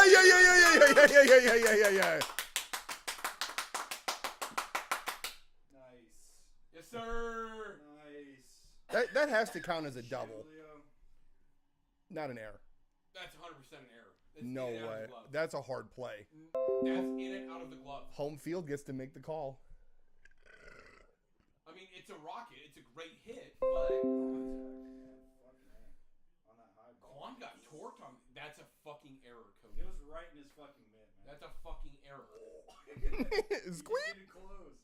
And then he Oh, falls. they scorpioned out on the warning track, dude. That fucking sucks. Let's go, baby. This is the Julio difference. Yes, sir. It is. Why is this game taking so goddamn long? Because Robbie Ray had 4 incredibly bad innings. It was like base runners, base runners, base runners. Everybody getting on. Yeah, even when he got yanked last inning, they had a first and third situation that played out slowly, and then got him. Got him. That's gonna be a great sign. Got him. Yeah.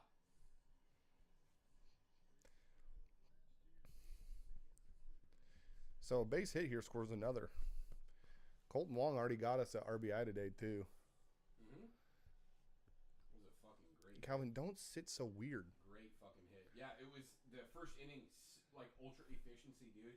Fucking Double. J-Rod comes up, doinks a double. Colton Wong puts a short sort of gapper. And J-Rod just zooms. he's laughing. I can't believe you didn't catch that. Yeah. Zooms. Calvin, that's the Mariner difference. That's the Julio charm. That's awesome. That's awesome. Fuck Go yeah. put your fucking books away and get your fucking ass in here. I'm trying, bro. I'm working. Calvin, you really take advantage of that door being open. You just want to be on camera. Yeah, man. He's so camera friendly though. He's a good looking boy. Until Good looking boy, Kyle. it's time to take his picture and he goes, fuck you, fuck you, fuck you. You need to get Calvin a big dumper jersey, dude. That would be very funny.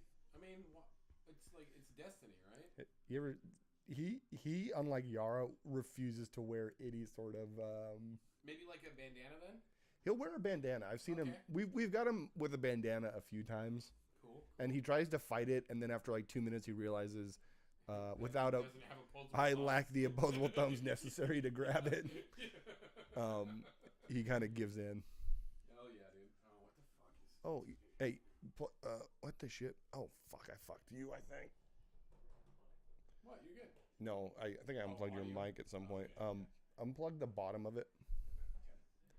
And then plug it back in. Thank God I saw this in time. Oh, shit.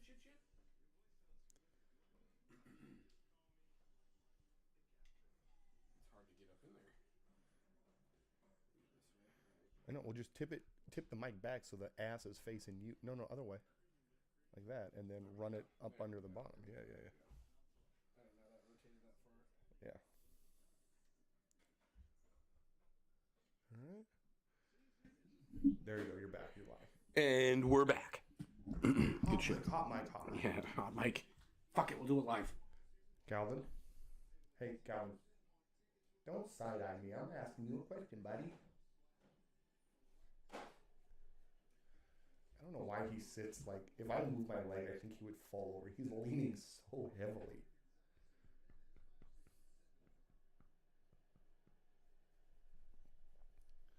Yeah, you love little belly rubs, don't you? What's their left fielder Asian guy's name? Quan?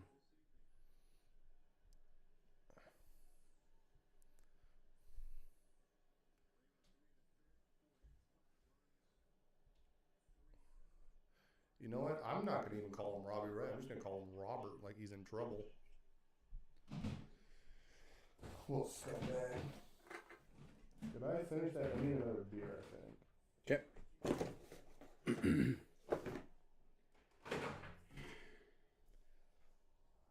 Look at this little dog sitting here watching along. Whenever the Mariners do good, She gets a little pet. This is where he comes from. Hanging out with the boys. How did you get so big? And why did you lose all your toys? Oh my God. Did you see that yesterday? It was fucking unbelievable. Otani couldn't believe his mind. It was such a weird route from Rendon, but like the glove work, unbelievable. That was some MLB slugfest, no look bullshit. That's unbelievable. Excuse me, not Rendon, Renfro. Yeah. It was Hunter Renfro. My bad. You see Rendon grab that fan and like try to...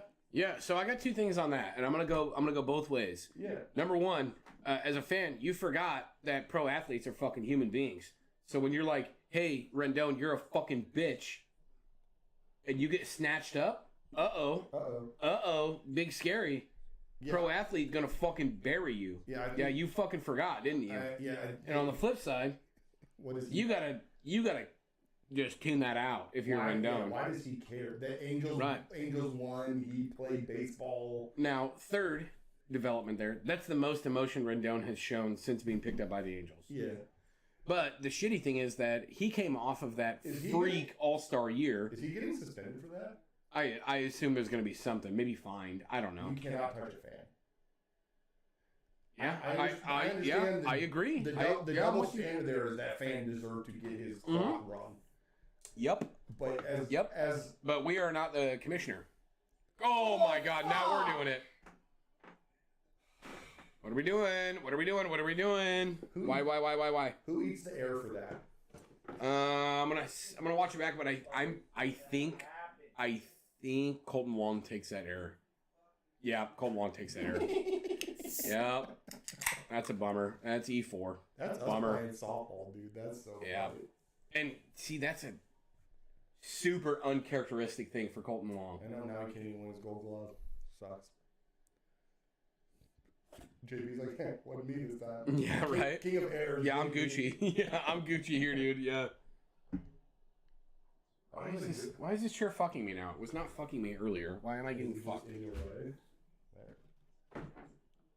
Sean keeps acting like he wants to watch baseball. Baseball.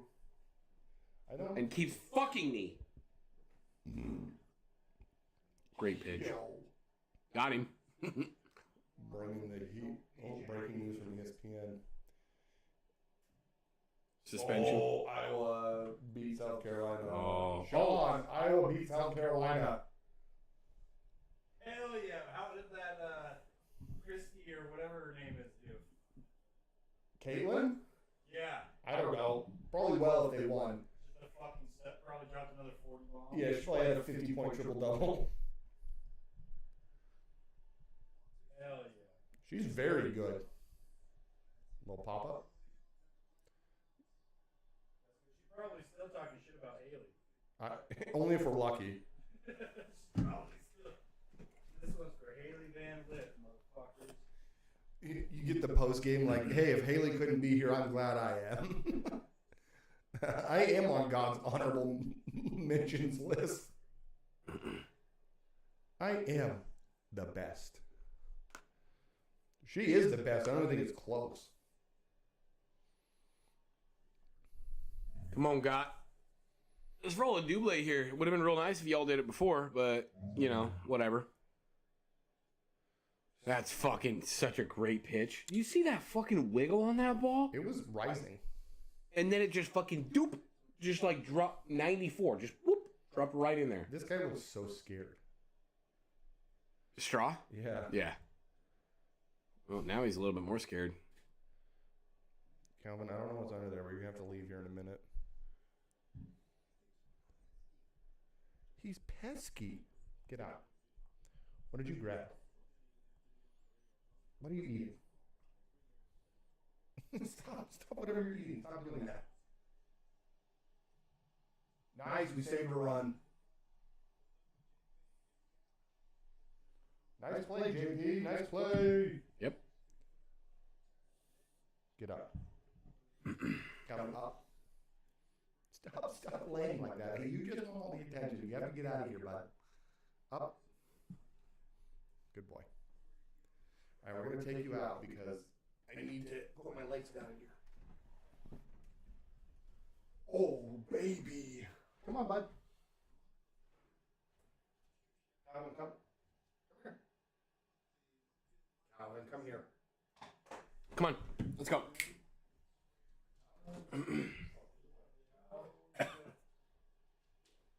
That J Lab sent you a sticker. Is that what was in there?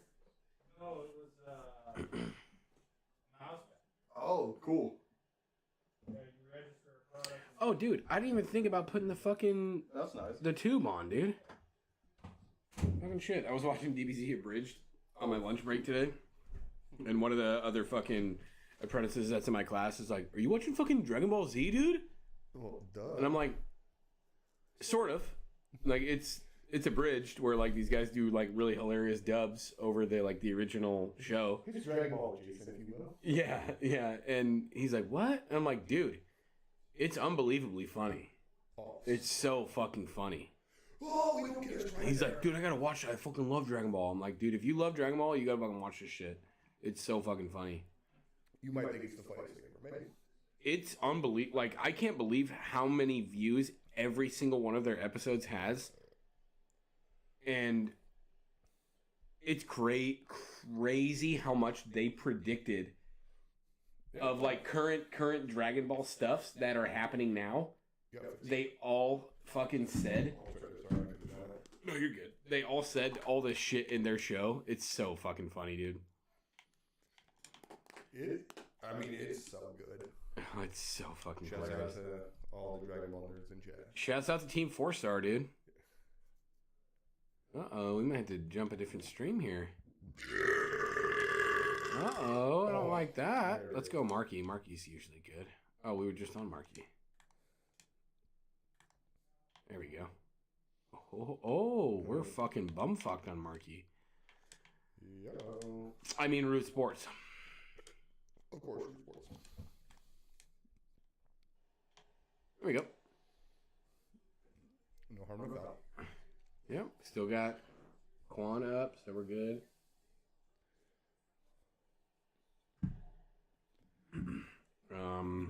Cottonwood Media. Cottonwood Speedia. Here we go. I'm gonna be honest, the Battle of the Nines is fucking beating my ass. The beers is not gonna be the hard part today. God bless.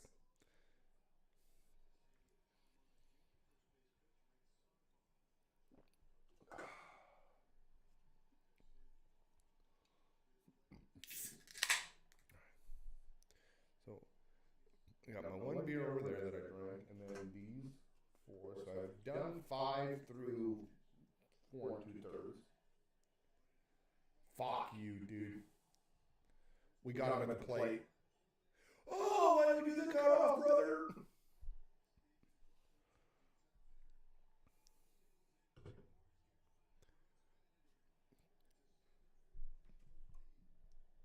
This guy. Did they just say Quan has 5 RBIs? It's 5 out of 7 today, I guess. That's such a nice swing. That's a good pitch. I don't Look at disagree this. with that pitch. We got No. him. No. He's not going to third.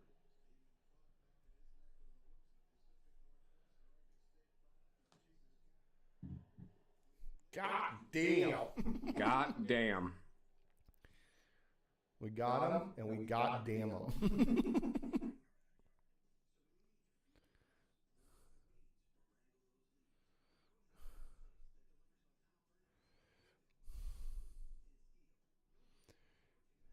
Dude, I was playing a bunch of Halo today, and I was getting fucking wrecked. So no one told me last night how much I was losing. I lost like 7 games in a row and went from Diamond 2 to Plat 6. And then today, they kept taking points away from me because my teammates would quit or not even connect to the game, so I was constantly playing 3 or 2 on 4, and I lost another like 30 points just in that. At least I was winning some days, so I like made more than I lost Do you? I was actually going to ask you this, man. With like how often you've been saying that's happening, and it happened to us when we played. Are the Halo servers dog shit? No. Well, I don't think they are. My question is more along the lines of like we're going to go parallel here to Call of Duty.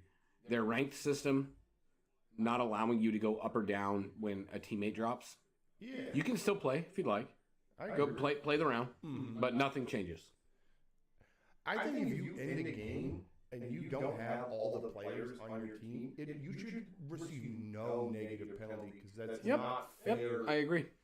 You're talking about ranked play, and who cares? I don't care if the other team gets rewarded as if they won a real game. That's fine. Additionally, I would also like to state that these disconnects are able to be identified on how you disconnected. For instance, if somebody is in a game and they're getting mollywopped and they just fucking bounce, make a confirmation button that's like, are you sure you want to quit this game? Yeah. And if you fucking smash that A button, are you sure you want to quit this game? Yes. Punishment. Yep. Fuck you. They did it in Halo 5. You'd get thumbed for an hour in Halo 5 if you did that. So I think the first one was like 5 minutes. Then it was like 30, then 60. Yeah. Then you could go up to like a whole day. Yeah. So Valorant has a system where the initial ban is like a few hours with a max ban of the entire season.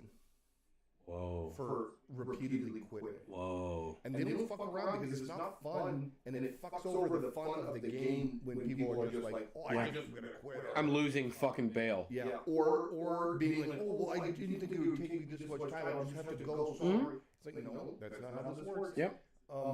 But I don't want to kill my KD. Yeah. Like, you're a fucking bitch, dude. So no one gives a fuck about your KD. No one cares. The one guy that I was talking to, a stream one time just popped in. He's like, oh, I used to kind of be like a semi-pro Halo guy. And he like gave me his like waypoint link to like verify who was like, oh yeah, that's cool. And he goes, I could show you some stuff. And he did. He showed me some like really useful kind of like tech and some places to look and things to think about while you're playing. And I was like, oh, that's actually pretty useful. That's cool. And I was like, have you noticed that like people quit this game a lot? He goes, dude, I don't know. There's like people just quit because they fucking can't. Dude, we're getting fucking shit on. Get the fuck out of here. Opens the door, they get a base hit. And then walks out. Leaves the door open. Look at this fucking asshole. And a book to put on your bookshelf? Your pride. Get the fuck in here. Your integrity. Yeah, of course. Integrity weed. Did you even get limes the other day at the store? I did. Hey, let me try that. Squeeze the lime in here just a little bit ago. You don't put the whole lime in? I've been cutting them too big, so I just... Yeah, I can smell that lime. You don't just like jam your thumb in there until you match up the lime to fit. Not bad. Tastes like Corona. I can't drink Corona. Like straight up drinking Corona. It tastes like actual dirt to me. Yeah, get your fucking booty over here, dude. Well, I didn't want to disturb the weenies. Dude. I'll disturb your weenie. If you know what I'm saying. Yeah, you do. I can't drink a Corona. It just tastes like dirt to me, but the moment I put like a drop of actual lime or just like fake lime juice that you get from the store, I'm like, yes, enhance. Yeah, it changes. The rarest of all drinks, the candy Corona.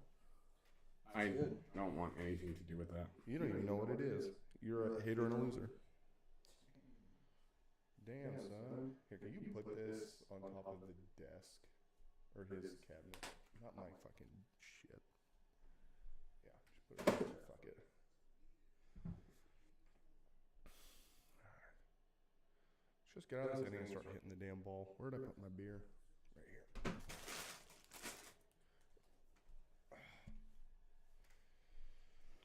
Holy shit snacks.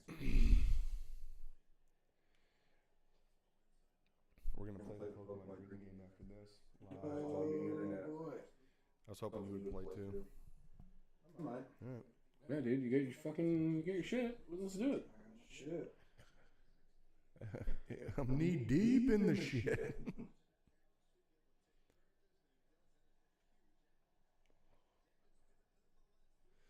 All right, the Mariners are just going to score 10 this game. Fuck them. Nice. Fuck them.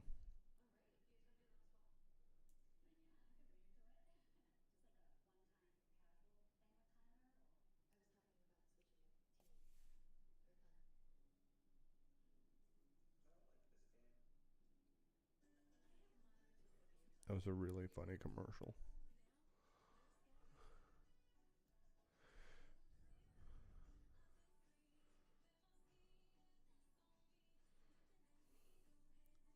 I think we should have a good episode for Sunday. Yo, dude, that catch Johnny Gordon did was fucking nasty. Yeah, it was awesome. But that was his first catch in like 3 or 4 games. At least 2 weeks. I mean, It was fucking garbage. Ben DiNucci's such a fuck. He's great. I'm assuming we lost. No, we won. Oh. Yeah, I saw his fucking pick in the end zone. I know. Again. I want to know who he blamed for that because he threw it right to that motherfucker. He's got to have a pick in the end zone a game. It's all but a Or sure. pick in the red zone at the very least per game. One in the end zone, 2 in the red zone. It's such a loser, dude. It's so bad. If he could just take care of the ball like 50% better, we would score 40 a game. Well, he's got the fucking James Harden syndrome. If you shoot 50 fucking shots a game, you're bound to score 40 points. Yeah, that's true. So if he throws it fucking 40 times, Yeah. he'll get, 4 touchdowns, 3 interceptions, or the inverse, and it'll be fine, I guess.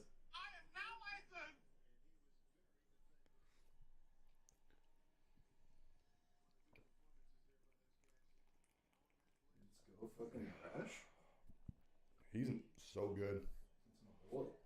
He came in yesterday and just went lights out.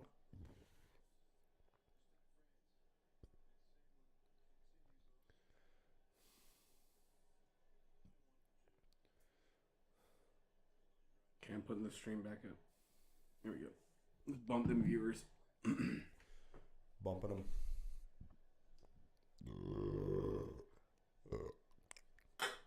Cheers, boys. Cheers. Stones. Grab your stones. Mm-hmm. Got my stones? Yeah. This is rally inning. Error. Error. Another error. Do it. Did Bell used to play for the Tigers? I have no clue. This is a cool look. I love that look. It's a cool look. You know, who does he look like right there? Who does he look like? Every No. Hang on. Wait for his head to come back up. White Sox manager last year. Who does he look like? I have no idea. Really? No. Yeah, I'll pull it I could probably name like 5 major league managers. Tommy LaRusso? He look like Tommy LaRusso there to you? Watch. Huh. This umpire is boning us on these fucking strike calls out of the zone, in or out. Yeah, look at this last at bat. He took fucking 12 pitches. Oh! Oh, fuck! Whoa! We should have a 3-0 count. What the fuck was that? Not one of the pitches he threw was in the zone, and he got a strike on every one of them. Fucked up. The first one was like, what? But the second one was like, what the fuck? You don't think he looked like Tony then? No, that guy looks old and fucking wrinkled. Tony does look decrepit now. Yeah. Dude, so there was Tony, a lot of Tony. people. Like, Tony made some very, very weird decisions last year. Mhm. And he was just, like, almost looked like Alzheimer's related, just oblong, strange behavior. It was like, I think it's time for Russo to call it. Damn, Yeah, we're just Sox gonna fans were not happy. warm up flexing. Which is crazy because that actually was pretty goddamn good. Strike? Yeah, they were great last year. They were fucking scary for us. Yep. We played the wiggle game on them late in the season, and then we just took them out about it. This guy is an interesting delivery. That was the exact pitch he called the strike on Teoscar. Mm-hmm. That is unbelievably bad. Did you notice last night Teoscar was kind of getting hosed on some calls? Yes. He was getting the last year Julio treatment. Yes. We're Did you just give that to him too? No, okay. Julio's like strikes taken that were actually balls was just like impossibly high. I think it was balls taken that were called strikes was like an 80% ratio. Yeah, like he knew it was. There were a couple, but yeah, John Boy did a bit on that too. Yeah. Yes. Uh-oh. Good pass. Oh, come on, Cal. He's slow as shit. Oh, here, I got to record. I don't want to hear myself talk. I fucking hate listening to myself. Yeah, you loop your audio through your headset. Huh? Don't you do that? Do you loop your own audio through your headset? My gaming headset? Yeah. No, it's got feedback. Right, so you can hear yourself talk. It's more or less that, like, it's not like it's direct. It's an instant feedback. So I can't, like, really hear myself. It's more like you can hear the ambient sound around you. Okay. Yeah. But I'm not hearing myself on, like, a playback. Oh, you know what I mean? Like, right, when you right, hear yourself talk, you feel like... It's weird. Like, God, yeah, it sounds so weird. But that's what... The thing that I sound weird is that I feel like I'm interrupting myself. My own thoughts are defeating my new thoughts. That's what I mean. Like, when I hear myself talk normally, like right now, it sounds so much different than when you, like, listen to a playback of yourself. I think I've come, like, kind of a long way to... when I hear myself talk, it's actually, I think, very true to what I... what you like hear right now. What I'm perceiving is mostly a reality of how I sound. I think that is kind of... I'm not surprised whenever I hear my voice on any sort of recording, I'm like, yeah, no, that's mine. Well, yeah, you can identify it, but I mean, like, you never feel like... No, I don't. I think everyone probably thinks they sound like an idiot to a degree, but it's... I mean, I suppose if you just heard yourself all the time on video or audio, you would just become... It would be dead noise to you. You know what I mean?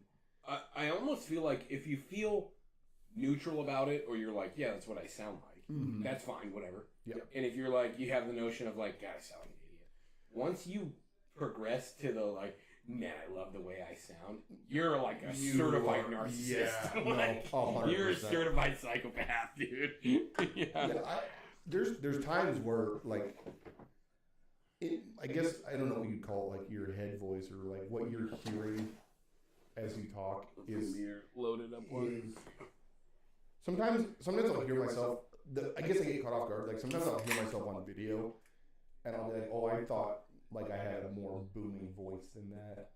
Yeah, that's what'll catch me sometimes. Like, oh, sometimes I felt like I was more booming there. Then you do the whole fucking Chris Pratt bit in Avengers when he meets Thor, and he's like, they're like, when did you change your voice? He's like, I'm not changing my voice. Didn't change my they're like, you voice. did it again. It's like, maybe I should talk a little bit lower. Although there are some days when like I get home from fucking hanging out here, and it's like you just woke up, hungover, and your voice is just like Darth Vader mode. You know what I mean? So like, obviously your alarm went off at 6:30 this morning. Ash's alarm went off at 6:30 this morning. I got up with her. I was out of bed at 7, doing my shit, and she goes, "Was that you or her that showered this morning up here?" Her. Oh Sean. fuck! That was you. Oh fuck! I was like, were you sleeping in here? no, I was right out here, but like I didn't see movement and I didn't hear like footsteps or nothing. And I was like, somebody just teleported into that bathroom, dude. I had no fucking idea who was showering, and I was like, no, Sean just kicked my walked out shoes of on, and I had to like bolt home because I hit snooze a couple times. That's why I was hearing your alarm. I was like, oh shit, somebody left their phone up here. Yeah. So I ended up getting up with her, and I walked upstairs, and she's like, who wants an espresso? She's playing Oprah Winfrey at the espresso. Do you want an espresso? Do you want it? And she looks at me. She goes, you look hungover as shit. And I was like, I don't think I'm hungover. I don't feel fucked up. I mean, I've probably got like a hot dog face, but like, I don't. I got meat sweats. I wasn't residual. I definitely didn't get really drunk the night before. I didn't feel like I was either. Like even when I got to class this morning, I just felt so insanely sleepy, dude. Yeah. Like I knew I didn't have the like beer smell on me. No, it was nothing like that. I'd showered and like So whatever the case may be. I was just like I fed the dogs this morning and did all the prerequisites, and then it was like 9:30, and I was like, I gotta figure out this, and this. Oh, that's later's problem, and I like fell asleep for like an hour and a half, and then got back up and did all the stuff I needed to do.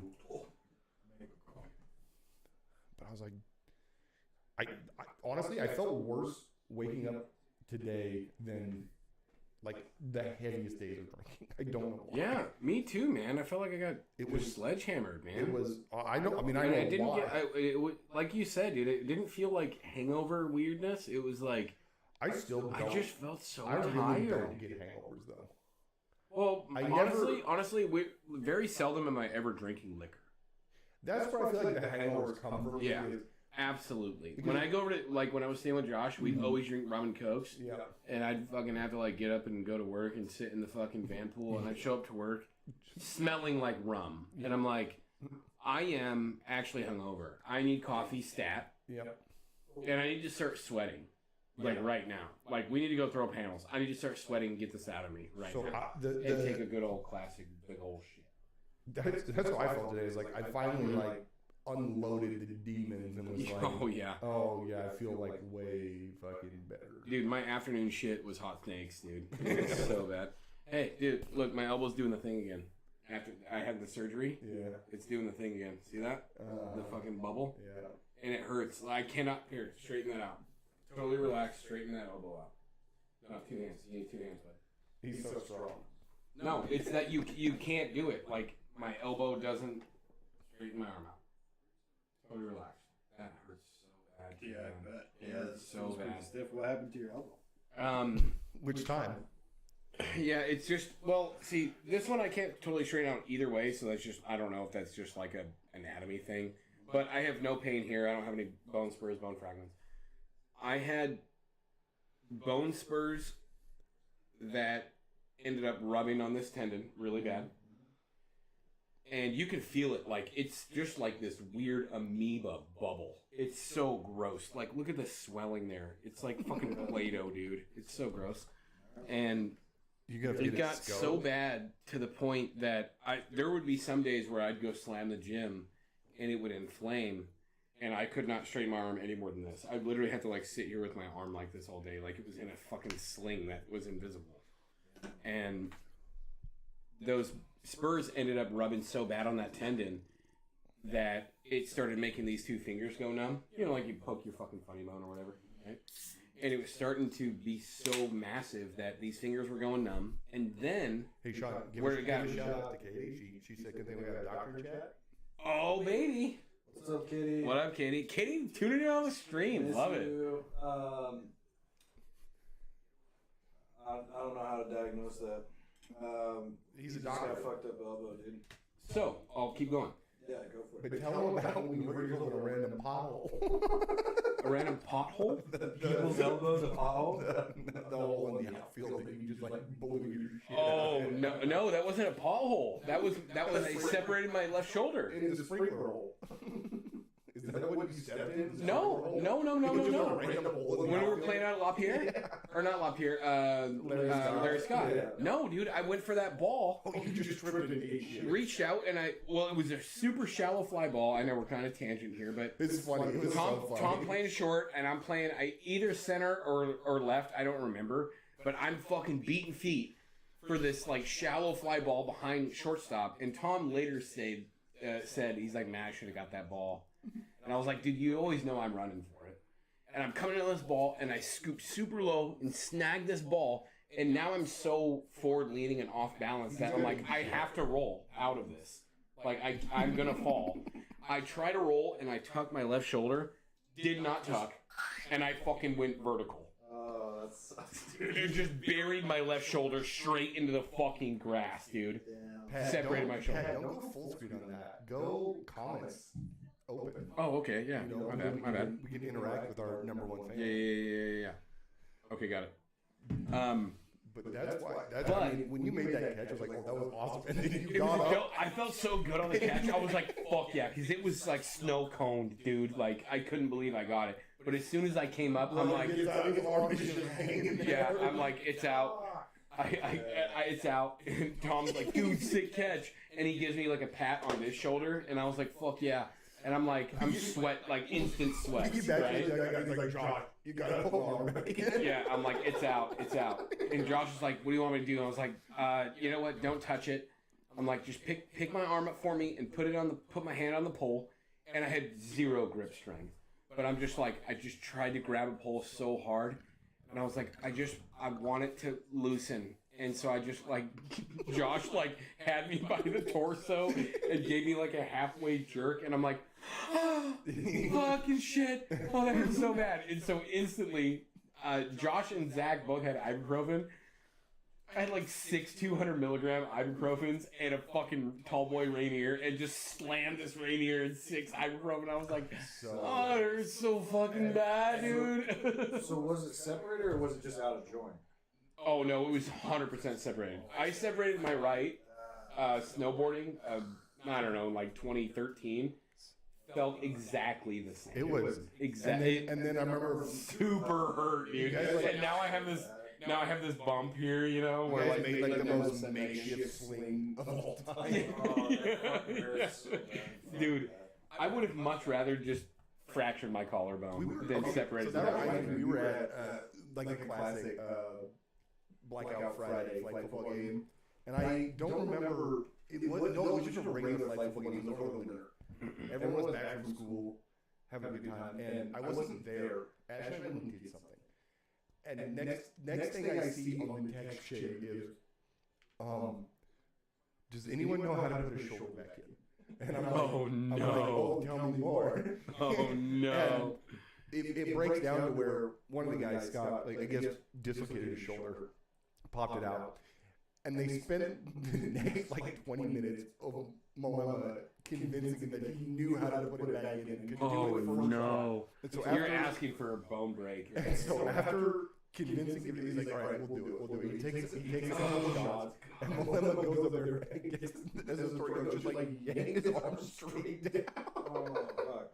Oh my god, that makes me want to. It did not work, and then Scott goes, I'm just gonna go to the hospital. Yeah. Just left. Yeah. Yeah. Oh, dude. So with the elbow though, back to the elbow, is that I had a bunch of bone spurs, and it started getting so bad where my fingers were going numb, and I was like, this fucking sucks. And then I started getting shoulder pain, like radiating, and I'm like, all right, I need to go see an orthopedic surgeon. Basically, like, Pat will say anything and not go to the gym. I just no, that was my problem. Is that I was still in the Marine Corps, and it was fucking hurting me so bad. Pat will say anything. And then like and then like 2 years after that is when it started finally like radiating to my shoulder. I'm like, I'll go see a fucking orthopedic surgeon, get an intake or whatever. And I was like, he's like, so what do you think is wrong with your elbow? And I'm like, honestly, I think it's like bone spurs, just from baseball and not taking care of my elbow. That's really what it comes down to. He's like, all right, we'll do an X-ray. Do an X-ray. He doesn't see anything. He's like, we'll do an MRI. And then he comes back with the MRI results. He goes, yeah, you have some extra stuff in your elbow that shouldn't be there. And I'm like, I don't know what that means. And he goes, essentially, your bone has spurred out, and over the course of time when you've been, exerting it, those spurs have fragments. That was like the nicest way you could say that. You've got fragments in your fucking elbow just floating around. Yeah. And he goes, so we're going to do one thing real quick. We're going to go arthroscopic. Take a look. See if we can. What is the difference between orthoscopic? I don't know. I don't even know if orthoscopic is a thing. But arthroscopic, obviously, they go into the camera and a little mini vacuum. And he's like, if we can get out these fragments and they're small enough, we'll just do 1 or 2 cuts. If I can't get to them, we'll have to go from both sides. And so now I've got, 4 or 5 scars around my fucking elbow. This motherfucker, He goes, you had a bone fragment floating around in your elbow that was almost the size of a dime, and it had bone marrow. Enough bone marrow that it was growing on its own. I just had a floating bone in my fucking elbow that was growing over time. That's great. I didn't even know that was possible. I was like, Yeah, what the that's wild. fuck, dude? That's wild. And was taking all the calcium. Yeah, and I was like, that's fucking wild. And I was like, I asked him, I was like, oh, dude, you guys do like video of your surgeries? He goes, no, it's usually on like universities. Usually on good surgeries, not when. Right. He was awesome though, dude. They took such good care of me at Northwest Orthopedic, dude. So fucking awesome. One of the guys I work with. And so he fucking sliced all these things out. My elbow felt so great. I felt no pain, but the extension was still not there. And he's like, well, what you'll need to do is schedule physical therapy, and you'll have to work it out. Because basically your arm has not been able to straighten out for 10 years, and you need to work it. I'm like, all right, great. Even after physical therapy, even if this wasn't swollen right now, I still cannot straighten my arm out all the way. Yeah. It's so fucked. Yeah. I got a fucking disability rating from the military for my fucking elbow, dude. That's good though, right? They literally put a protractor on my arm, and they're like, well, normally you should be able to straighten your arm out all the way. And I'm like, yeah. And they're like, was this a service-inducing injury? I'm like, I don't fucking know. Yeah. How the fuck would I know that? And they're like, well, normally your arm is supposed to straighten out, a full 180 plane, and you're looking at like a 40-degree ratio of your arm not functioning, so we'll give you 10% for that. I'm like, oh, okay. Fucking sweet. You're like, also, me and my other arm doesn't work too good. Yeah, I know, yeah. Well, let's not talk about my left. But did you ask them if they gave out special disability ratings for having a bad dick? Maybe on accident. Like you didn't meet the required measurement? I did, Cody, and I didn't meet the parameters. I don't believe that. Uh-huh. Well, the kids he has, there's no way they would believe him. No, it's like a shotgun. It's like a sawed-off shotgun. Legitimately, all I need is like half of Josh's dick, and I'm good, dude. Like, that gets the job done. It might look like a needle, but it works like a sewing machine, dude. Like, fucking, you know what I'm saying? Josh got a unsharpened pencil or what? No, Josh got a hog. Oh, it's just a big old dog. Josh got a fucking baby arm, dude. You've never heard this story from the American? No, I've never talked to you about your brother. Oh, let's do it now. This is a fucking all-time story. This story rules. We go to a fucking Mariners game, and it's hot enough to where Josh is wearing like basketball shorts. And we're going into the gates, show your ticket, whatever, pat you down, and all that shit. And Josh gets through the gate. The guy's like, sir, I need you to empty out your pockets. And Josh is like, yeah, no, I did. He's like, I need you to take everything out of your pockets. And he's like, he turns his pockets inside out. And he's like, okay, I need you to take everything out of your pants, if you're stowing something. And Josh is like, dude, I don't have anything. He's like, sir, I need you to remove everything that you have. And Josh is like, what the fuck is going on? I haven't even approached the gate yet. We're kind of like standing out on the street between the Clink and Safeco, right? Uh-huh. And we're watching him. I'm like looking at Josh and this guy. I see this guy like talking to him. I'm like, what the fuck is going on with Josh over there? And then this dude is like, all right, sir, you mind if I fucking pat you down? Josh is like, yeah, whatever, dude. I mean, sure. This dude straight up honks my brother's cock. It's like feeling him down, and he's like, womp womp, gives him a fucking meep, and honks his cock. And Josh is like, that's all me, dude. And the guy's like, sir, I am so sorry. I had no idea but I didn't realize this had happened. And then we got in, I went in, and Josh is just pissed. He's fucking like fuming. And I'm like, dude, are you okay? And he's like, that dude just fucking honked my dick. But the guy that was like harassing him before though did the initial pat down and was like, there's got to be something in his pants. It was same guy. Oh, it was the same guy. Same guy. So he patted him down once. He was just like, I think you got something in your pants.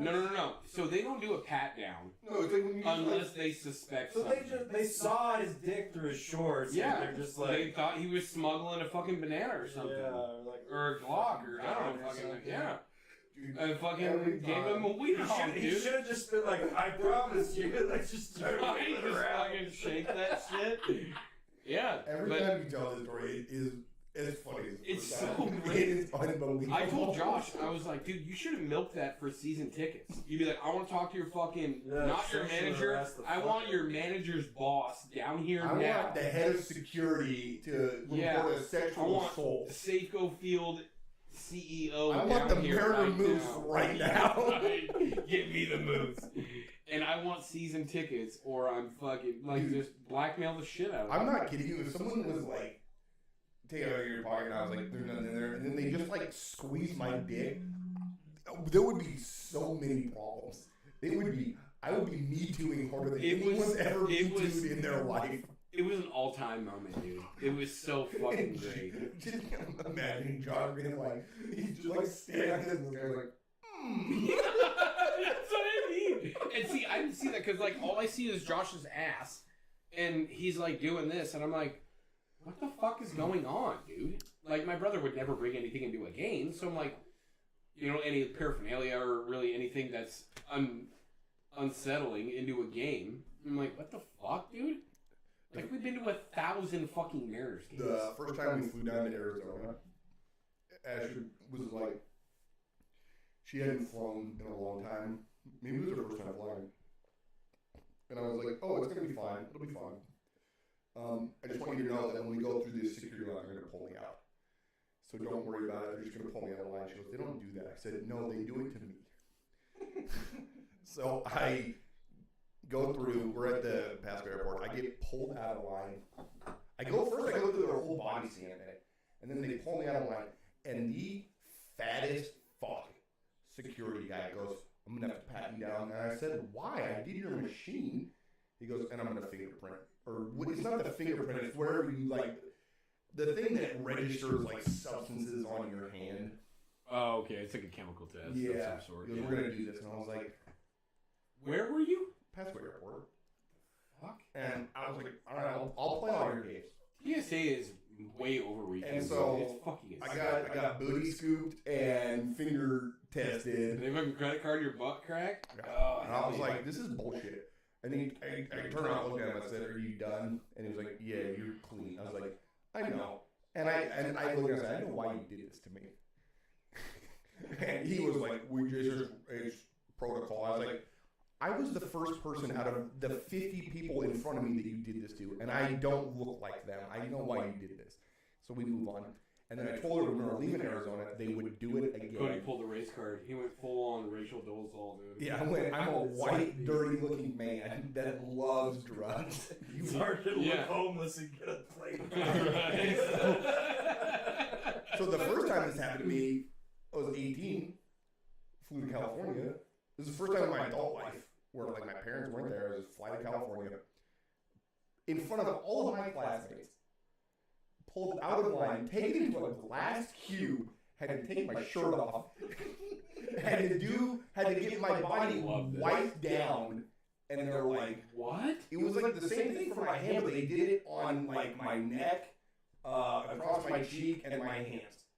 What the fuck? Yes, I'm standing in like the Pasco, or not Pasco, it was like the Spokane airport, just like shirtless, in front of everybody. And the guy was like, yep, you're clean. I was like, oh, you think you got it all? You want to fucking sniff my balls? Like, Yeah, you want to go up into my urethra? I was like, me? we're all from the same school. The fucking sign out front says Liberty Christian gather here. You fucking pulled my bitch ass out of the line. And so sure enough, on the way back from Arizona, lady goes, could you come here for a minute, sir? And I'm like, okay, we're gonna do this every fucking time. But when I flew to Disney, they didn't do it to me there, and they didn't do it to me coming home. So I'm kind of on a hot streak of not getting randomly pulled out of the line by You mean fucking being sexually assaulted by TSA. some like $13 an hour TSA employee? I fucking hate the airport so much. Yeah, TSA is fucking gay as fuck. I wish I could do something to them when they're doing this shit to me. Oh, I'm just waiting for it because one time they're gonna way overreach and they're gonna like clip one of my balls and I'm gonna be screaming. Yeah, score shirt. Assault! Yeah. He squeezed my claws. I hope they do. I've had my balls violated by better men. Dude, I just don't understand. I mean, violate my balls, Sean? It's not a mystery. My mom always says to me, she goes, well, if you don't want to play out of line, take your hat off and cut your hair. And I'm like, yeah, well, I'm not the only person on planet Earth with long hair and a hat. No shit. I don't know. But look at that hat. I know. It's not there. Look at that hat. She goes, don't go into the airport. The longer with a you sweater. look at it, the more consistent you get. That is probably almost. Let me see that thing. It's almost a decade of caked on sweat and grime It's and dirt. it's so malleable from every facet I of know, the there's hat. nothing you can do to it. It looks like, you know those hats that they like made that looked like they were leather on top? Sure. You know what I mean? That's what's happened. This It's has been built a sunbaked. film Yeah. that, It's been oh my, sunbaked and this is fucking unbelievable. It's crazy. The actual head size for this hat, I know it says 7 5/8. It's probably a solid 8 at this point. Maybe Tyler could wear it? I don't know if he'd want to. There's probably some film in here that Kyler doesn't want. There's so touching many on. bodily fluids on I it, mean, that's look at probably- this. No. You hold it. Look at that. Yeah, I know. It's fucking disgusting. It looks wet. It's really wet. It is wet. Here, look at this. So Look at this. fucked up, though. No, I don't want to see that. No, I don't want to see that. That's gross, dude. You can take this hat and run it. No. This is what I check every day to see how clean my hat is. Oh, Well, that's a cool feature. I love that, dude. It's like when you scratch your fingernail on a receipt. You know? It is actually like you describe it as like it is like confident. Like, It's so gross. once every few months, I just take a shower with it on. No shit. Yeah, You know what you have to do to clean hats though is dishwasher. I would never contaminate my dishwasher. It would be irrecoverable. I've never put a hat through the dishwasher, but I've heard that this is like the thing.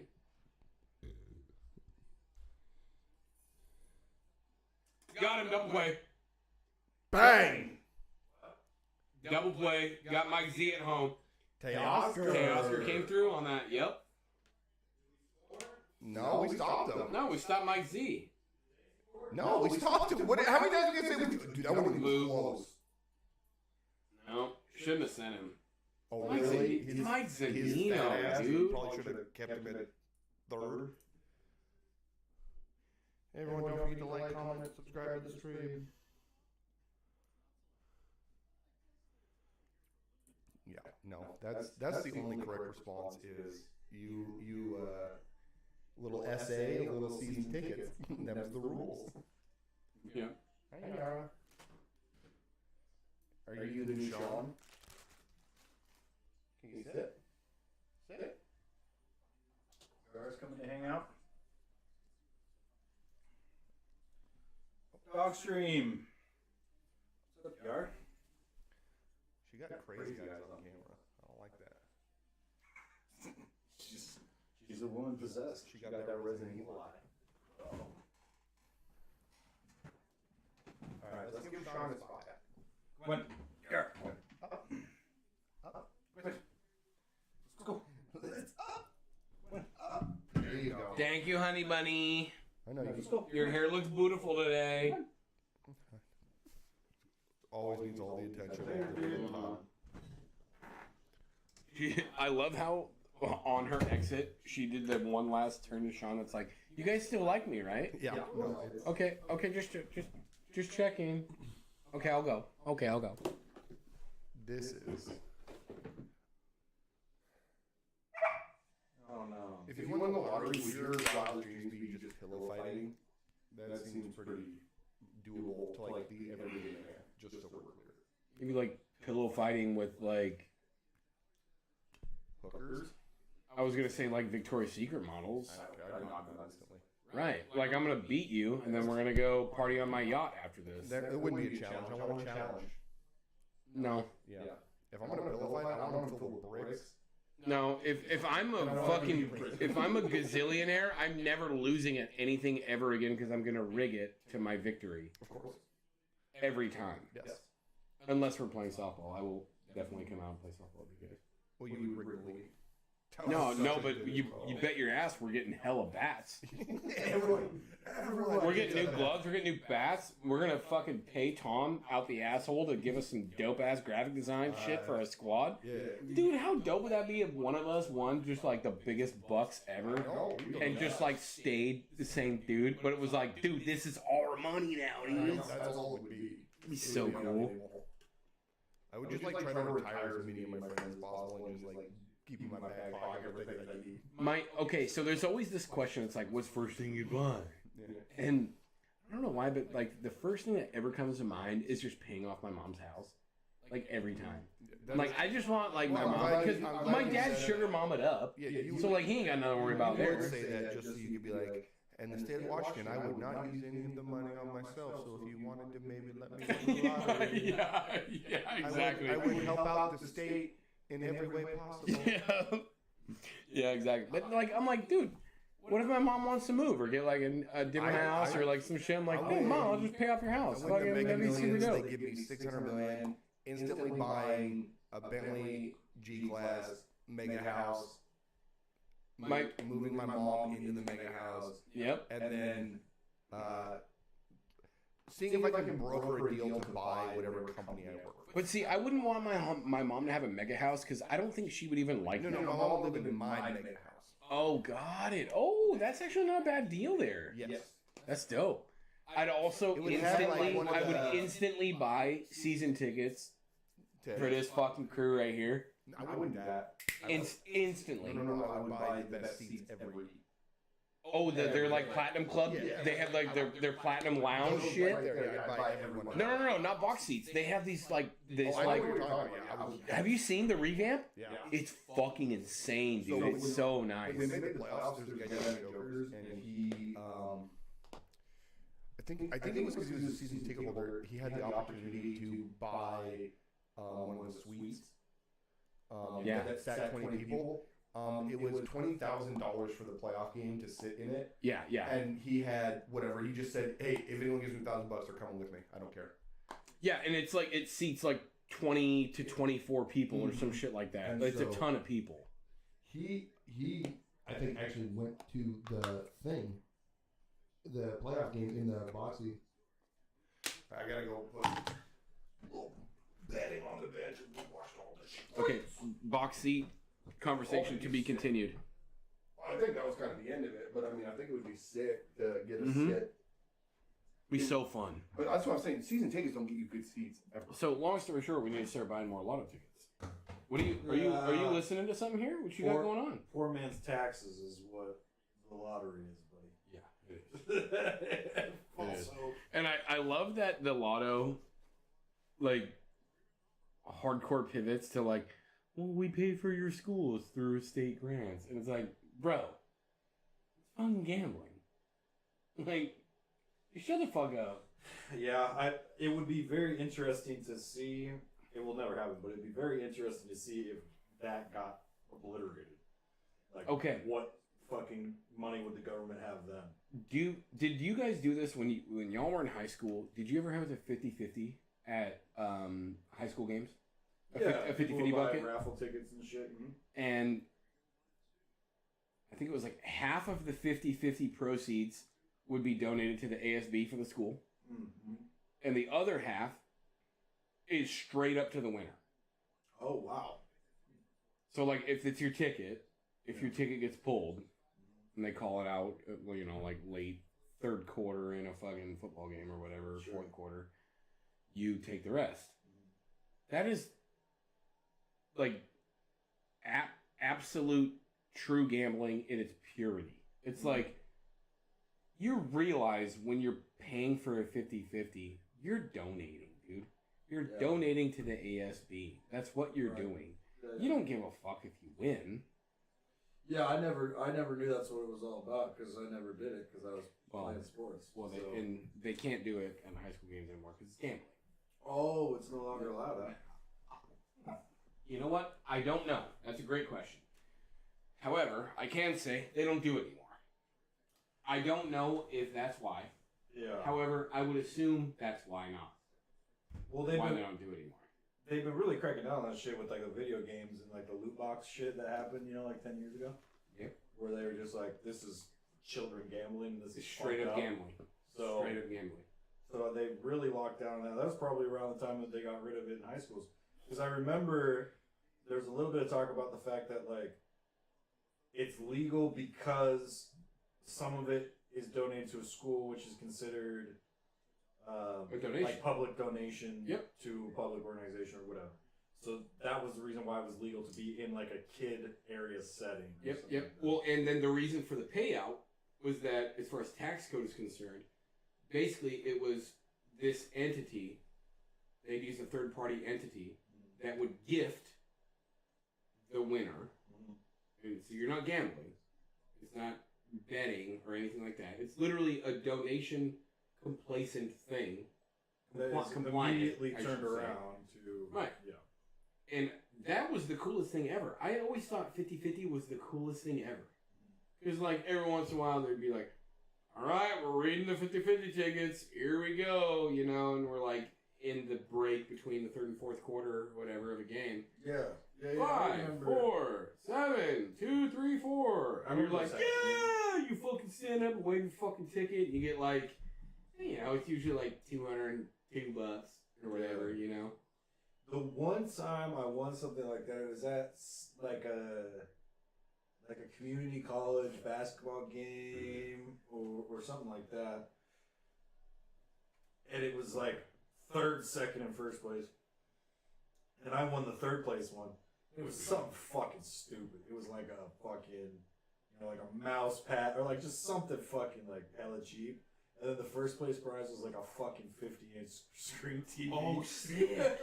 So somebody else got that first place prize. I was like, oh my god, fuck you guys. Dude. That's so fucked up. Okay, this is the coolest fucking thing. That reminds me. Oh my god, I almost forgot about this shit.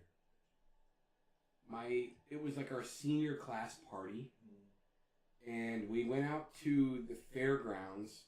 I think it was. I don't even remember. Because I got hypnotized. Oh no, it was inside like a community center, like a church/community center.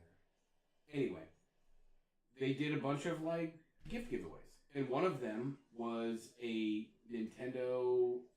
It was a Nintendo Wii. Yes, how old I am. Oh my god. Yeah. A Nintendo Wii, an iPod stick. Oh wow. Or whatever it was called. What was the Nano? Nano, Yeah. Thank you. Like the long one though? Yeah, it looked like a lick stick. Yeah, that was cool. An iPod Nano, a Nintendo Wii, and then one kid from the whole class got a car. Like a legitimate car? A fucking vehicle. A motor vehicle. Right. Was this And in Richland? Yeah. And God damn, you guys got money or something? Fuck. oh dude, we got fucking Hanford donors for ASB, dude. Oh sure. Yeah, it's all rich whites. Fucking car. It's all rich whites. That's awesome. And granted, this was 2008, and this vehicle was like an '04 Toyota Sienna, or like with no bells and whistles. It was just very basic 4-banger. Like It was probably it's a free something- fucking car, dude. It was probably something that the school bought for itself, but then was like, we have extra of these. We have too many of these. It was Something like that. it was a free car. Yeah, dude. of course. Yeah, Actually, you know awesome. what? It was a small SUV. I remember it being like a Ford Explorer or something like that. Sure. But like a smaller SUV. Couple years manufacturing wise below what we had, right? And I remember two things from this party. We all showed up and sat in this sort of auditorial room. It wasn't even like an actual auditorium, but there was a stage. Yeah, in this community center / church. And 10 of us got up on stage. I think it was 10 of us. We got hypnotized. And my buddy Matt Aldrich was up there, a couple gals were up there, whatever the case may be, and I got hypnotized, and I remember a couple of the things that happened, and I don't remember any of the rest. My brother got hypnotized at the Benton County Fair a few years before, in like 2004, and it was one of the funniest experiences I've ever seen. And Josh remembers nothing of it. Yeah, you're not just bullshitting though. Like you legitimately don't remember shit.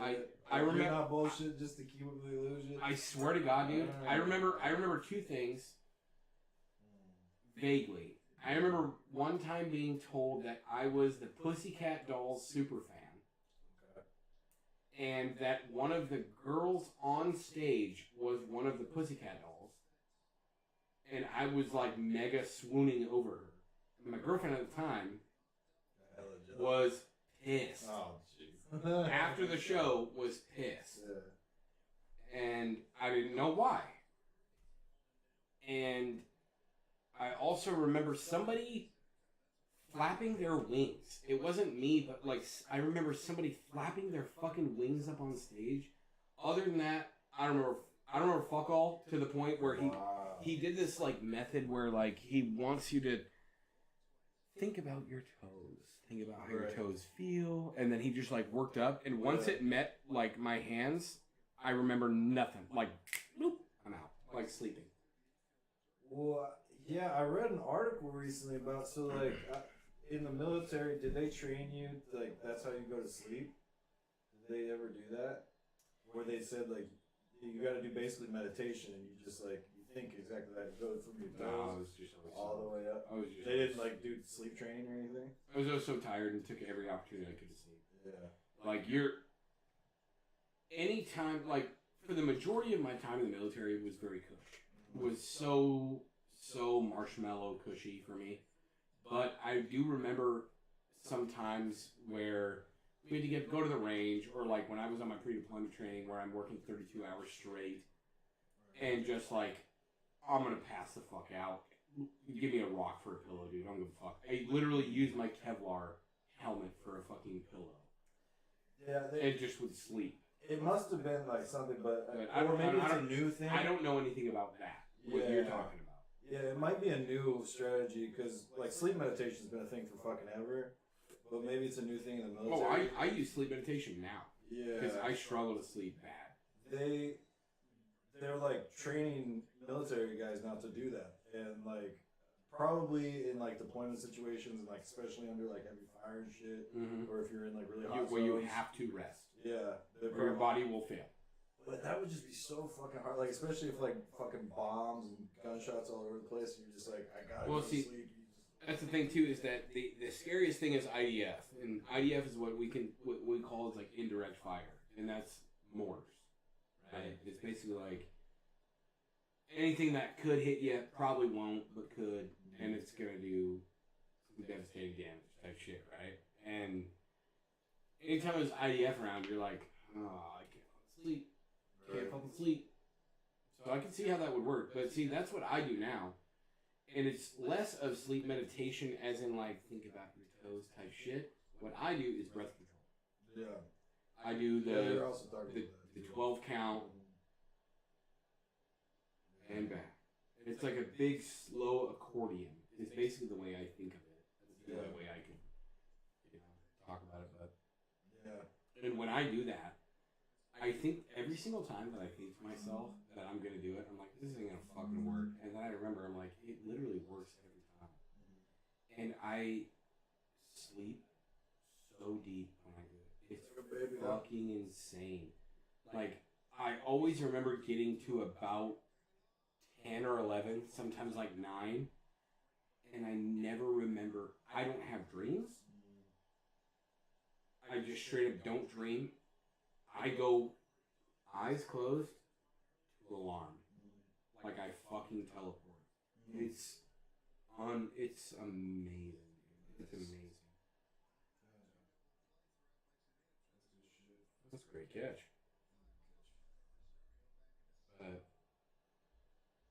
Yeah, so did the hypnotist thing. Then after they did that, they did a not a raffle, but like gift giveaway. I won the fucking Nintendo Switch. I won a fucking iPod Nano. And I was like, this is like the first time I've ever won anything randomly ever in my life. I was like beside myself. I was like, this is fucking insane. Yeah. And then the girl got the car, and like we instantly crowded around her. We're like, that's so fucking cool. It's so fucking cool. And she was bawling her eyes out. She was like, oh my god, it's so fucking cool. I'm like, yeah, it's so fucking cool. It's awesome. You want a fucking car, dude. You're 18. You want a fucking car. That is so cool. So fucking cool. Her parents probably were amped up. Fuck yeah, you don't have to buy her shit now. Yeah, and I gave my nano away. I gave it to my girlfriend's little brother. Well, it's well, you have to say sorry because she was so pissed off. Yeah. My two oldest boys. It's my fucking first ex-wife. Yeah. It's fucking TJ's wife. Yeah. And I gave her little brother Cole the fucking nano, and then I kept the Switch or the Wii. I keep saying Switch. That's all I can do with my mouth. It's smooth. Yeah. I made the greatest move of all time. I sold my ex the Wii I had because it was a piece of shit. I love my Wii, dude. That's one of my favorite gaming consoles I've ever had. That's mad wild. It sucked. Fuck you. It was awesome. The Wii sucked? The Wii sucked. You're out of your mind. It was better than the Wii U. Do you remember? Yeah, the Wii U was a piece of shit. Oh, it was the worst. The Wii U was the true transition between the Switch and the Wii. Yeah. Mm-hmm. I just, that little like pad, or device that was basically a fucking what was the PlayStation, that portable PlayStation? PSP, thank you. It was a PS Vita. It was a PSP. Yeah. But you couldn't get out of range of like 20 feet from your console. No. Or it would just like no signal. It was an interesting concept. It was a piece of shit. It was an interesting concept, but like you said, it was a precursor. Yeah. Huh. So they were figuring it out. They tried to. The Wii was awesome. Wii baseball and Wii tennis and Wii bowling. You just mean Wii Sports was awesome, and it now, was. I couldn't. For some reason, Wii boxing. Well, that was like whatever. All you had to do was just go like this and you'd win. Yeah, I know. But I mean, you're right though. Like Wii baseball and bowling and golf, tennis. Oh, Wii golf. Very fun. Very fun. Unbelievably fun. I think I still have a Wii somewhere. Yeah. I'll have to bring it over. We'll do some golf. All right, that'd be fun. Yeah, that would actually be very fun. It'd be super fun. The Wii Sports was so good. Oh, so awesome.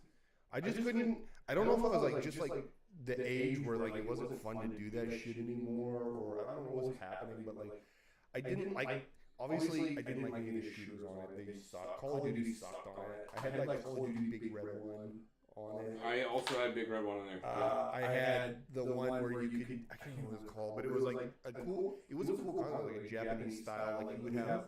Oh no, I got two in already. You could have swords where you could. Your arm was like totally controlled. Are these yours? The arm was like totally controlled. Like you turn your gun sideways or whatever. It's just I couldn't get into it. But it was a cool concept. And then Are you forgetting about Brawl? You are, aren't you? Brawl was, I think, you're gonna disrespect Brawl. The worst. You're a fucking idiot. Oh, you're so dumb. I owned it. So dumb. I owned it. I bought it day of release. I played it a bunch. The story mode on Brawl was probably one of the best Nintendo versions of anything ever. It had People really like Brawl. I'll give it that. You're out of your fucking mind. Brawl was by far the worst competitive Smash. Oh, it was insanely unbalanced. You just had to be Meta Knight. Yeah. Just be Meta Knight. You're gonna win every game. Oh yeah. Because he had his fucking jump that you could glide and just swipe like. And all a bunch of characters had just like infinite loops. It was whatever. But beyond that, I mean, like, it had a good Mario Party.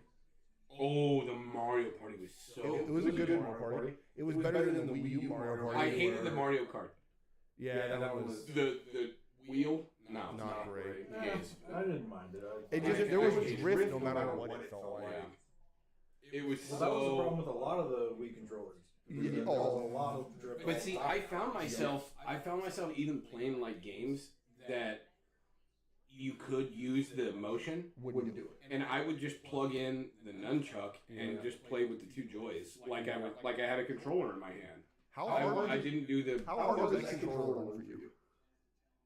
the actual controller. Yes, I never played it.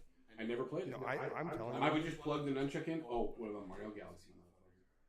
Yeah, Super Mario Galaxy, bro. I forgot about the best Mario game ever I played. don't care about Mario. In this Brett would level. fight me because he's an Odyssey guy, but Mario Galaxy is.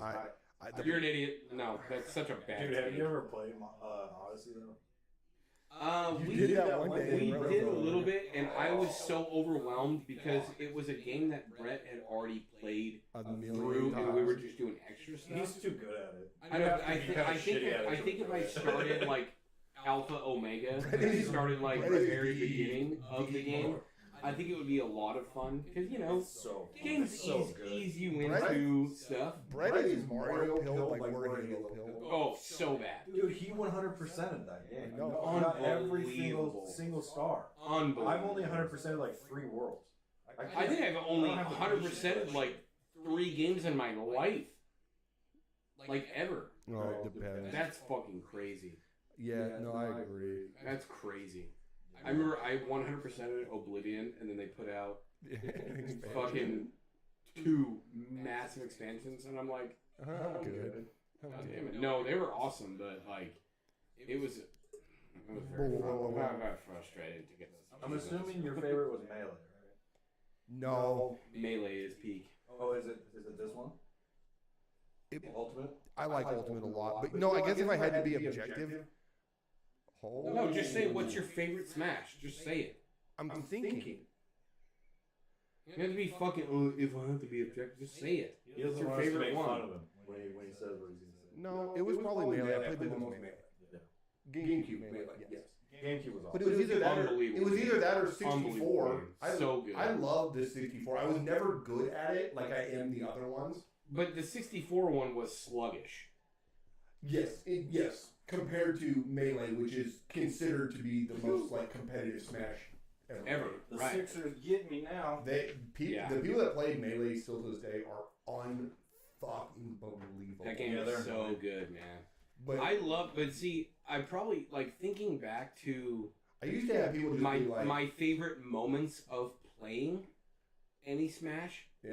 would be the original 64, and then That was one of the first games I got with. and my then Nintendo. probably a super close second is Melee. Yeah. We used to go out to my buddy Matt's house out in West Richland and play hours upon hours upon hours of Melee, dude.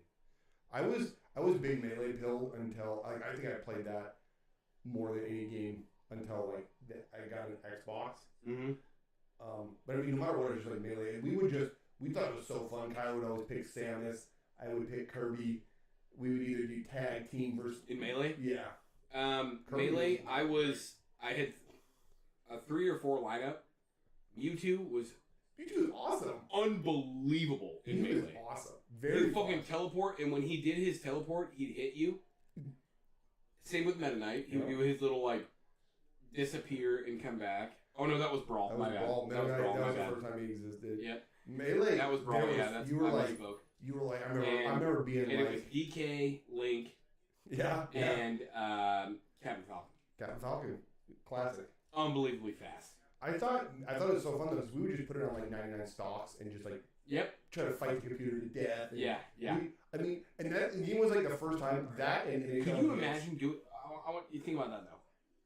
Think about doing a 99 stock game right now. Yeah, I would quit halfway through. I couldn't make it. I feel what you're saying. Yeah, There's no way I'd play till 0. I don't know. I bet I could get it done in 30 minutes. I just wouldn't want to. No, you're right. But we were psychopaths I know. back then. I know it was like so Melee and Hits were the first games that NHL hits. I remember. We talked about this the other night when we were playing Call of Duty. For no reason, that game tracked stats better than any game I've ever seen. But Melee did the same thing where And the cheat codes I for have fucking NHL hits were I the had, greatest things ever. like legitimately like hundreds of thousands of kills with Kirby on Melee. And it was like, why? And Hits was like, oh, and Kyler's checking in with his 400,000th check.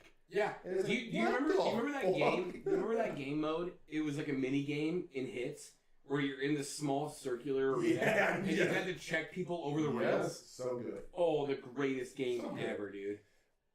And remember, you could just like turn off penalties Yes. and just check the goalie and like center line, fucking get a wrister That goal. was our strategy. for Yeah, a every long time. And Yeah, somehow, the end score would be like 47 to somehow nothing. in that game, it worked perfectly that like we played the Colorado Avalanche. Oh yeah, no, you had Patois on the team. No, but it Oh was, my god, that team was so insane. The Avalanche team was insane. Someone's got to twist it out Oh. Yeah, watch me not be able to do this. with his good elbow. No, I gotta go. Yeah, I gotta go on the good elbow. We just like one strategy where you just like try to take the goal and shoot, but No. and No, I'm actually like, pointing. control. I'm actually pointing. Yeah, you gotta. You're the new me. But my favorite variant games, but Here, the Avalanche, give it me had another. Might as well, since you're down there. it had a player. Love ya. It had a player for Tyler who just was strictly needed one to check. Mm-hmm. And then it had a player for me that I just wanted to score and score and score. And it had a perfect player for Tom that could do the setup, the attacking, and the defense all in one. Do you remember how sexy the one-timers were in that game too? Forsberg, They'd be Sakic, like, Ronan. One-timer! And it would be a flame puck. Yes. Oh god, it was so So hot. the best You get like the memory- blue flame or like the fire red flame was the greatest thing ever. The best memory out of that game was like we got so fucked by the computer they went into like cheat mode. They scored 2.2 seconds left, and I was like, Kyler, I'm gonna win the face off. Pass it to myself. You just run straight at the goalie and hammer. And I'm gonna slap shot this And from I center line. won the face off and shot it like immediately as soon as I won the face off. We cleared out, and this thing ripped right past the goalie that went out of his way to like hit Kyler skating at him. Tied it up, go into overtime, win instantly. And I'm like, I have no idea how they let us do that. But that will always stay with I me loved that game. as like a moment that was like, we cheated the computer. We actually out-cheated the computer. Mm-hmm. It was incredible. I fucking love that game. When you turn off penalties in that game, it was the greatest game ever. No penalty in that game. Yeah, there was. No. Yeah, you can go penalties, but you turn off hit Oh, what do you penalties. mean? Like you get in fights? No, I mean, you couldn't go to the box. no, you could not in the base mode. You can't hit the goalie. Oh, and then like invincible. You had to turn off penalties, and then you could hit the goalie. I don't think that's true. No, you could hit the goalie, but you'd be in the box. No, there's no box. This is Get outta it. here. This is it. There's no box. The point of the game is I'm no penalty. bleeding. I'm bleeding. The other thing that I thought was like really fun too was, I mean, GameCube is such an era of sick multiplayer games. Holy shit! I mean, that was where we had like Time Splitters and. Oh my god, If- such a good game. If I could play Time Splitters today, I would. I would put it on the hardest difficulty and grind my way through it. The game was so good. Tom and I always got to the same part every time as kids or adults. We would get to like the future laser Time roll, Splitters. and we just wanted to like delete the game. Get in there, stay in your home. Mm-hmm. Go home ball. Time Splitters was like the first game that I ever remember playing with like functional AI, Oh, they were so smart. and they were so much fun to play against. So much fun. It ruled. It was so good, dude. Dude, that Nightfire. That game also guaranteed. I would die on this hill. That game had the best opening song to any video game of all time. Nightfire? Yeah. I don't know if I ever played that. You never played James Bond Nightfire? No. The intro. Honestly, the last Bond game, I'm not even kidding you, that I played was... No, I think I played a little bit of Tomorrow Never Dies, but I think the actual, like, last... No shit, I know I'm just so outdating myself here, is GoldenEye. So that game opens up with like the classic Bond scene, It's the best game. bunch of action, and then it just like scrolls across the gun. And it's like, then you get like this voice. You get this voice that starts singing, and it's like an incredible sound. and it's just like, don't love me quietly, and then it's like action scenes. It's like, do it with intensity, and then it just breaks into this like, dun, dun, dun, and you're like, holy fuck! There's a whole song to this, and it's like, holy shit! And the AI thing were like fun to play against. They were like functionally capable. Yeah. And then the game also had like time splitters in this game were the only ones that had unique characters. Like you could always pick Oddjob, you just throw his head. That was also the N64 version. Yeah, no, Oddjob for GoldenEye He's the most broken character of all time. Yeah, no, you have probably the biggest advantage of any shooter game I've ever played. He's about 1 foot tall and has an instant kill. You can't kill him. Nope. You had to hit the little, on the N64, you had to hit the C buttons to aim down at his little faggot fucking head, dude. He was so fucking small. God, it was so hard to kill that. He looked like the Penguin from Batman. God, it was so Fucking awesome. Playing proximity mines or playing paintball. Remember paintball mode in fucking GoldenEye? Good. I was so bad at GoldenEye. So bad at it. Oh, we played that. My parents would have like a barbecue at the house, or like we'd go over to Jake's house and have a barbecue. And once the street lights came on, it was like, all right, kids got to come back in or whatever. And we would be playing. Parents would be out barbecuing until like 1 a.m., getting fucking hammered. And we'd be playing fucking video games forever, dude. Forever playing GoldenEye. Oh, 100%. And then it was Smash. And then it was Mario Kart, Mario Party. You remember the first ever Mario Party was the biggest bitch game ever made? Because no matter how good you did, we got a story. in mini games, you get late game chance time, and the whole game flips. You're like, you just earned 3 stars on mini games.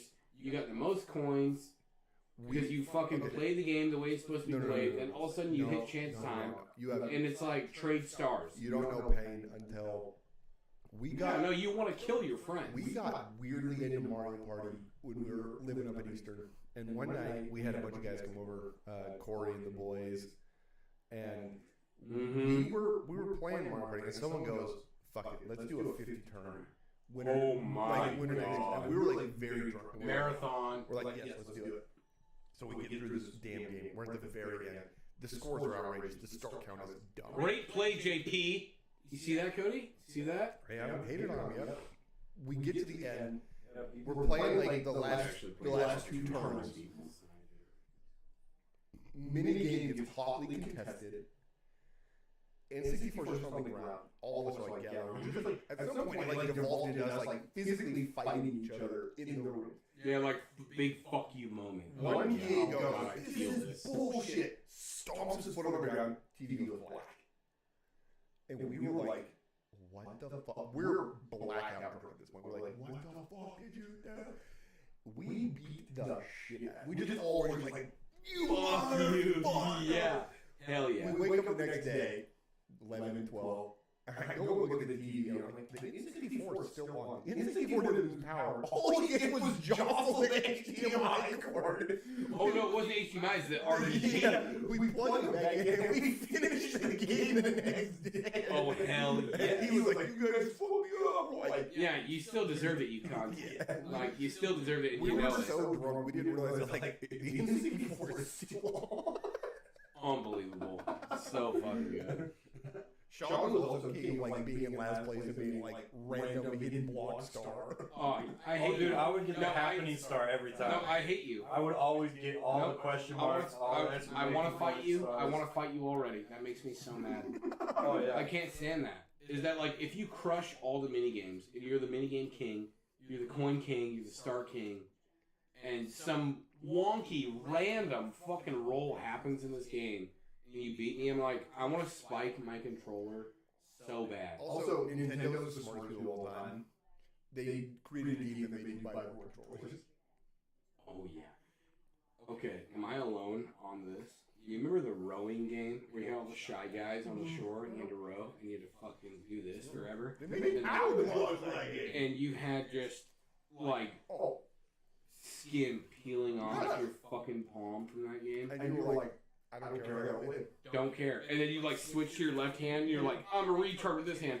Fucking it hurts. I don't care. Fucking go back. People would get in the position. You would like. Oh yeah, you'd post up. Yeah, you'd like put a pillow under your arm. It's no longer held like this. You grip it by one angle. Yeah, by one of the prongs on the controller, and you like torque it. You like peel your hand away, and it's just like beat red, and you have like the fattest blister that you're hoping it doesn't just like explode. Oh no, dude, we would like legit. We would play this like 2 nights in a row. It'd be like a Friday night and a Saturday night, and I would have. You'll end up bleeding. Yeah, I'd have like full on peel. Yeah. And my mom would be like, "Did you fall on the street when you were riding your bike?" And I'm like, "Nah, it's fucking party, mom." Like, fuck, dude. And I won. Oh, dude, we got 7 going. Let's go. No, we have 7 total views. We have 2 concurrent viewers, which would be you and I assume. Well, Katie was on earlier. I know. That's why we have 7. Oh, she's Chaos Katie. That's hilarious. Fix the street. Fix the Are you in trouble? She's Chaos Katie? Fix the fucking thing. The controllers. You know what? I have to pee, so this is perfect opportunity. Cody, What? German word. German word. Okay, German word. You ready? That is the current version of amperage. I don't know. Why would I know? Starts with an I. Brothers. No, fuck you. Starts with an I. Uh-oh, is crack screen is done? I think you paused it. You click it. I did. Here, I'll hit refresh. Let's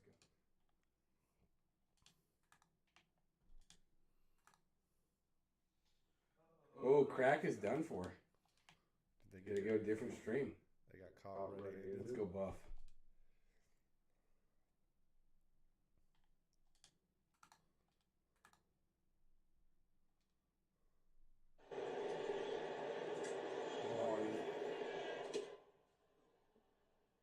There you go. When are we gonna do these damn shooters? We get back. I know, dude. We kind of made a decision. And did you kill your Lizzies? No, I have 2 left. Meat sweating. I can feel it bubbling in my soul. You know what's really, really even way more funny than the fact that you have 2 left there? I need extra innings, dog. Is that still doesn't facilitate 9. I know. Oh, it's so bad. This would be 7 if I got these 2 down. Why is this not playing?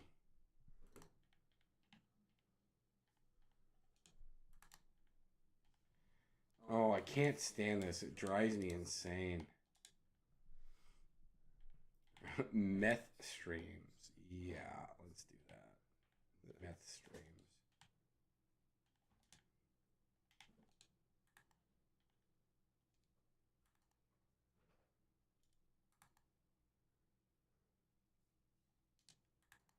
Really? Just keep fighting it. Yeah. You're winning. You're winning the fight. Oh, Are we though? This one is dead. What's link 1? Try link 1. Or are we on link 1? You gotta try link 2. Yeah, let's go Solaris. Let's try that one more time. This was the one that was massively inundated with ads, though.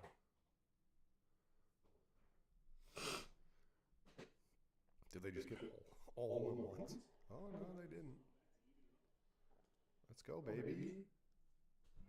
Give it a little second. Wait, it said it wasn't playing. In the bottom left. It had it like you had to click play again.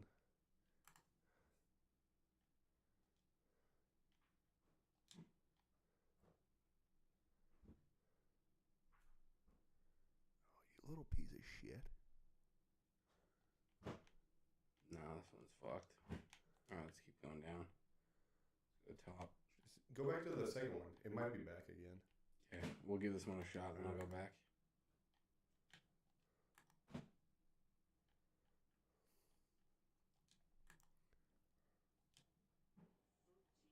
Nah, it's ball game. Okay. Yeah, ball game. What a bummer. That's my D. All right. The Battle of the Nines, I will admit defeat. Yeah, we got him. They got us, rather. Got him. Got him. Mm-hmm. Got us. God damn. Got down. Got down 47. All right. Well, Yeah, what a then piece. let's transition into the other Oh, to the PG. shit. Hey,